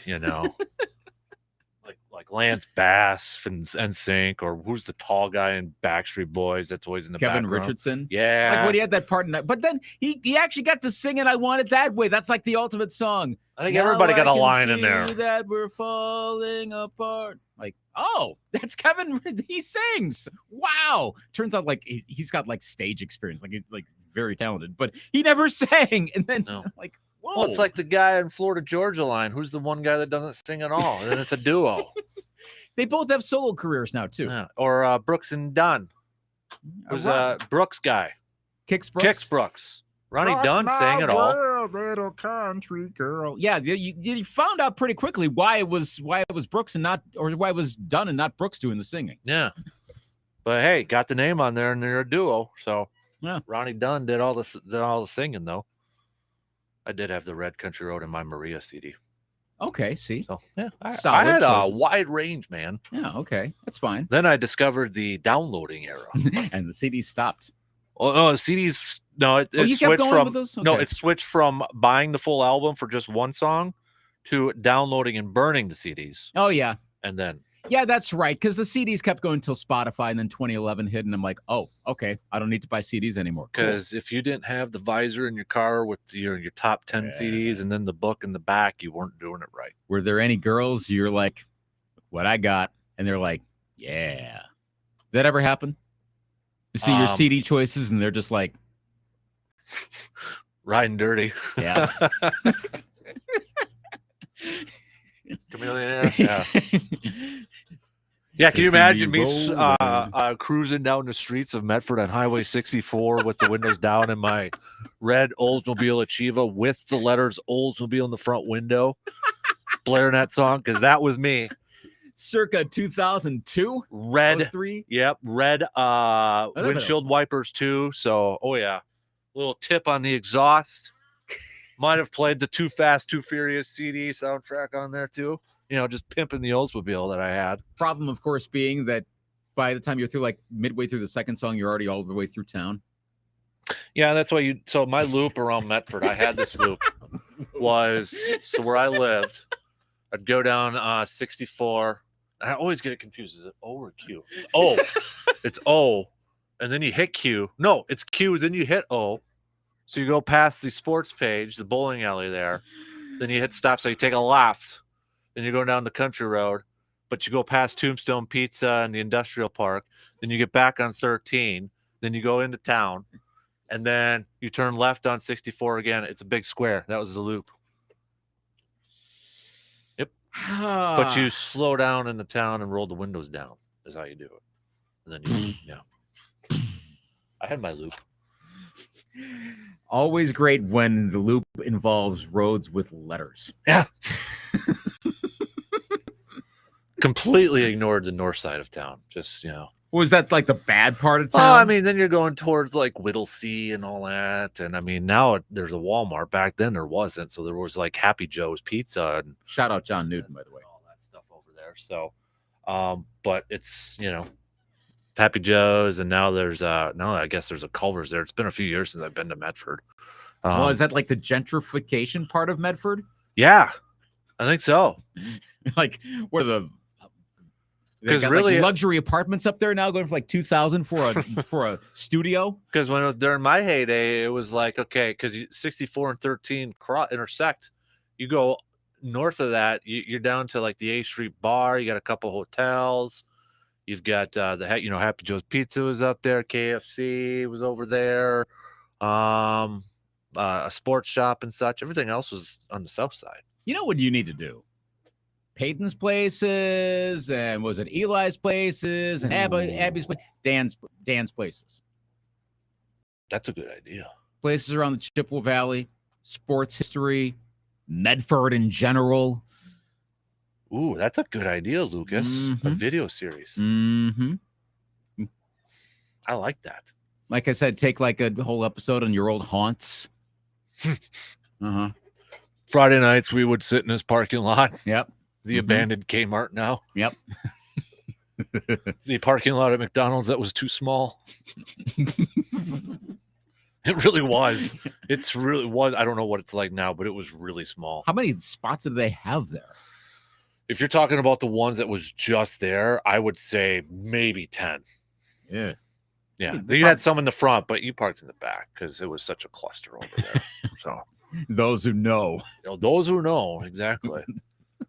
Where the hole-in-one happened, duh. Hole 3 tee high. Yeah. I mean, there's sports history there. There is. Yeah. Yeah. We can do that. I think we can do that. We should. Just got to find somewhere in Medford. Legendary Medford. They got the legendary Medford golf shirt that was on EAU the other morning. Did you see that? I did. That was actually pretty solid. Yeah. That was really I good. sweated. I think I lost 10 pounds wearing that thing. Forgot the top button's a little loose, so yeah, that's true. I was doing a little Hasselhoff with the chest. No, that was fine. Made the putt though on TV. So you did. That got. You know what was really weird? Got a text from my golf coach with a picture. He was watching, so I nailed the putt. Wow. Yeah, from high school. Gosh, what if you had missed and he'd be like? And then well, I got the read, so she went first, so I got the read. I knew the greens were a little slow, so I hit it a little harder. we got her in there. So, yeah. All right, we got to take a break, man. So, you ready? Yeah. Okay, let's take a break. And no friend zone stories still. We got a couple texts here. I see Okay. something popped up from Richie. Let's see if he's got something. So, okay, cool. no, that's not it. Okay, so all right, quick break. We'll be back in just a few minutes.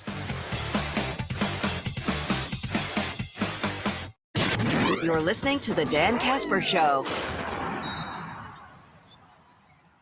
Taking care of yourself and focusing on your health is important. The health experts at Hy-Vee Pharmacy take the time to work with you and help you with any of your health questions and prescription needs. At Hy-Vee, you won't be treated like a number and spend your time waiting in line all day. Transfer your prescriptions to the Hy-Vee Pharmacy and experience a new level of patient care in Eau Claire. And while you're there, ask about the fuel savings opportunities for transferring and filling prescriptions. The Hy-Vee Pharmacy, changing expectations of what a pharmacy should be in the Chippewa Valley. The Shoe Doctor is known for quality footwear. Remember, the Shoe Doctor can keep your feet comfortable during all the different outdoor weather and activities here in the Chippewa Valley. Work boots, casual shoes, sandals, and more from brands you trust like Keen, Merrill, Chaco, and Dansko, and that's just to name a few. Located on Claremont Avenue in Eau Claire, you can also visit them online at shoedoctorfootwear.com. The Shoe Doctor, quality footwear for work, sport, and fun. Hi, this is Matt LePay, voice of Badgers football and basketball. At this very moment, there are thousands of Wisconsin families impacted by Alzheimer's disease or dementia who need support. Who do they trust? The Alzheimer's Association. Caregiving can be an emotionally, physically, and financially draining role. The Alzheimer's Association provides education, care, and support to all those facing Alzheimer's and other dementia. The Alzheimer's Association is here all day, every day, through their free 24/7 helpline. One call, thousands of answers. If you have concerns about memory loss or other cognitive changes, or questions about caregiving, Alzheimer's diagnosis, and treatment or clinical trials, make that call today to 800-272-3900 or visit alz.org/WI. Sponsored by the Alzheimer's Association Wisconsin chapter with funding by Oak Park Place Foundation. Fall is fast approaching. Football, leaves falling, cooler nights and mornings, and hunting season. It's time to get ready for hunting season, people. You've waited all winter, spring, and summer for this. And Tilden Gun has been waiting for you. You looking for a shotgun for turkey, duck, or bird hunting? How about a new rifle for deer or bear hunting? Tilden Gun has the best selection in the area and at the best prices. Tilden Gun is your best spot to get ready for the upcoming 2022 hunting season. I know from experience. I've gotten my new turkey shotgun and my new deer rifle from Tilden Gun. And I ain't kidding when I said it was the best price that I found. And you want to talk about the selection? Tilden Gun easily had the best selection of firearms. I can't tell you how many people have told me that Tilden Gun was the only place that could find the certain firearm they were looking for. So what the heck are you waiting for? Visit tildengun.com to look for your new hunting firearm today. With Discover, you can redeem your rewards for cash in any amount at any time. Learn more at discover.com/redeem rewards. Terms apply. If you work remote, Staples has you covered. Stylish office decor to turn my finished basement into a complete workspace solution. Staples has you covered. A desk that's all business, but not too businessy. Staples has you covered. And now at Staples, take up to 50% off select chairs and up to 75% off select desks. Plus, with 25% off Staples furniture support, we'll assemble your new furniture and guarantee it against wear and defects. Explore solutions for your remote workspace at Staples. Ends 9/3 in store only. The latest sports news, scores, opinion, and commentary. If that's not enough, you should seek professional help. The Dan Kasper Show.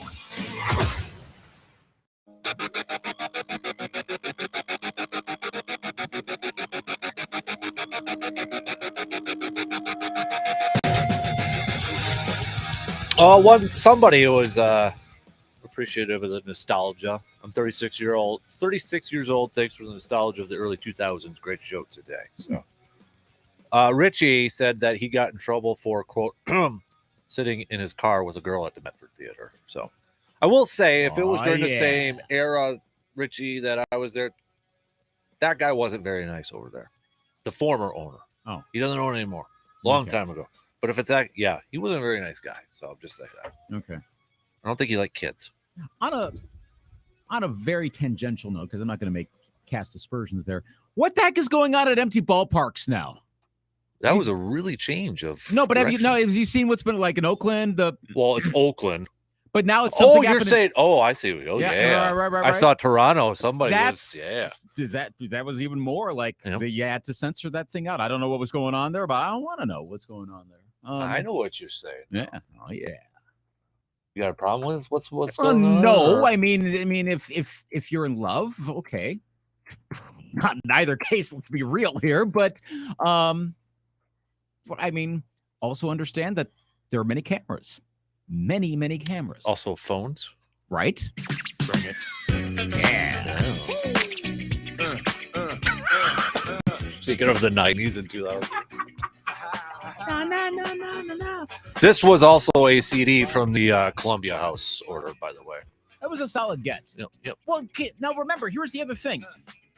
Do you remember about the mid to late 90s, you couldn't buy a lot of those songs as singles anymore? Yeah. And you only bought the CDs because I only wanted one song, so Right. you're putting it in there, and it was a record label thing because they were like, well, we don't want these artists to be one-hit wonders, so we're going to stop releasing the singles, so you have to buy the full album. So people started buying albums all the time. It was not the whole reason why album sales went berserk in the late 90s. Part of it was the whole teen pop thing.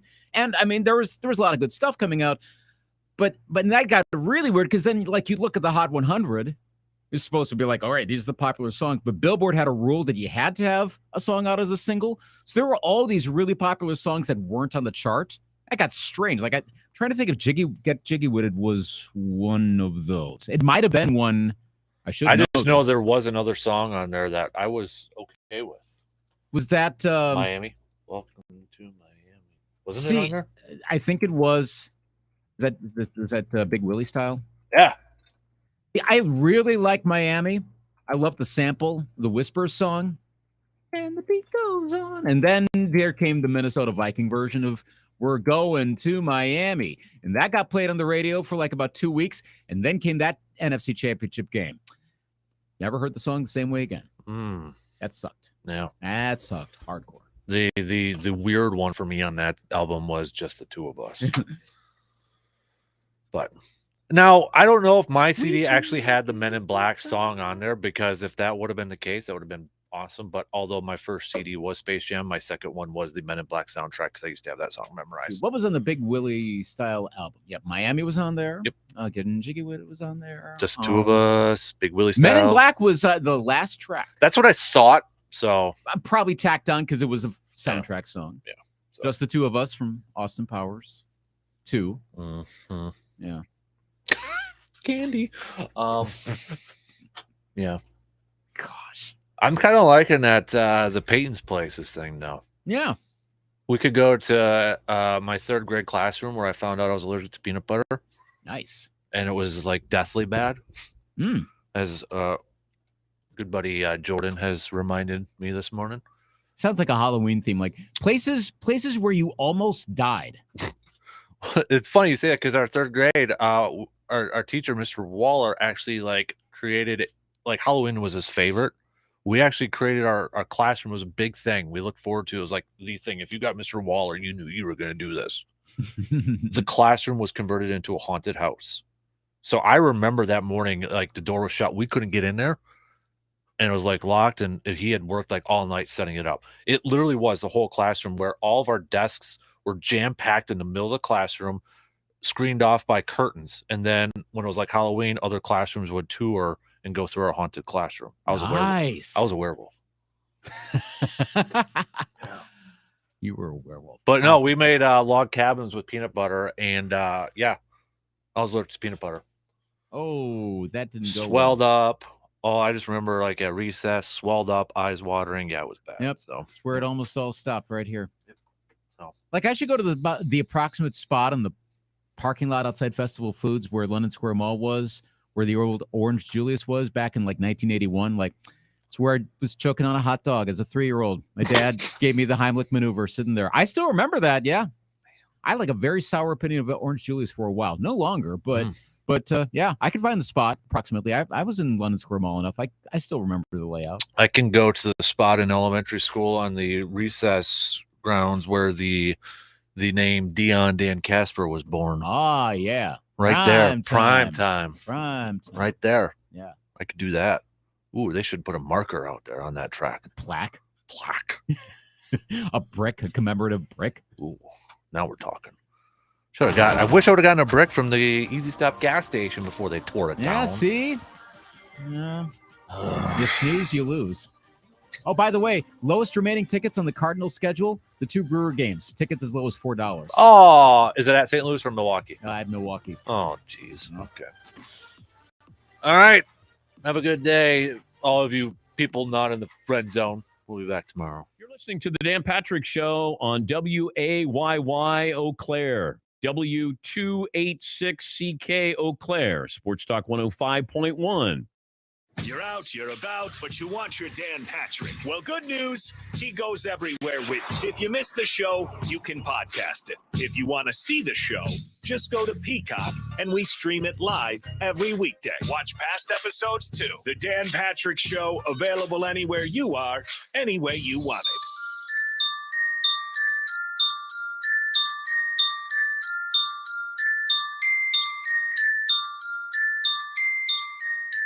Dan Patrick. This is the week. It's one standard. Compete. No matter what we do, no matter what the outcome. The offseason is over. It's been an incredibly long time. And college football begins.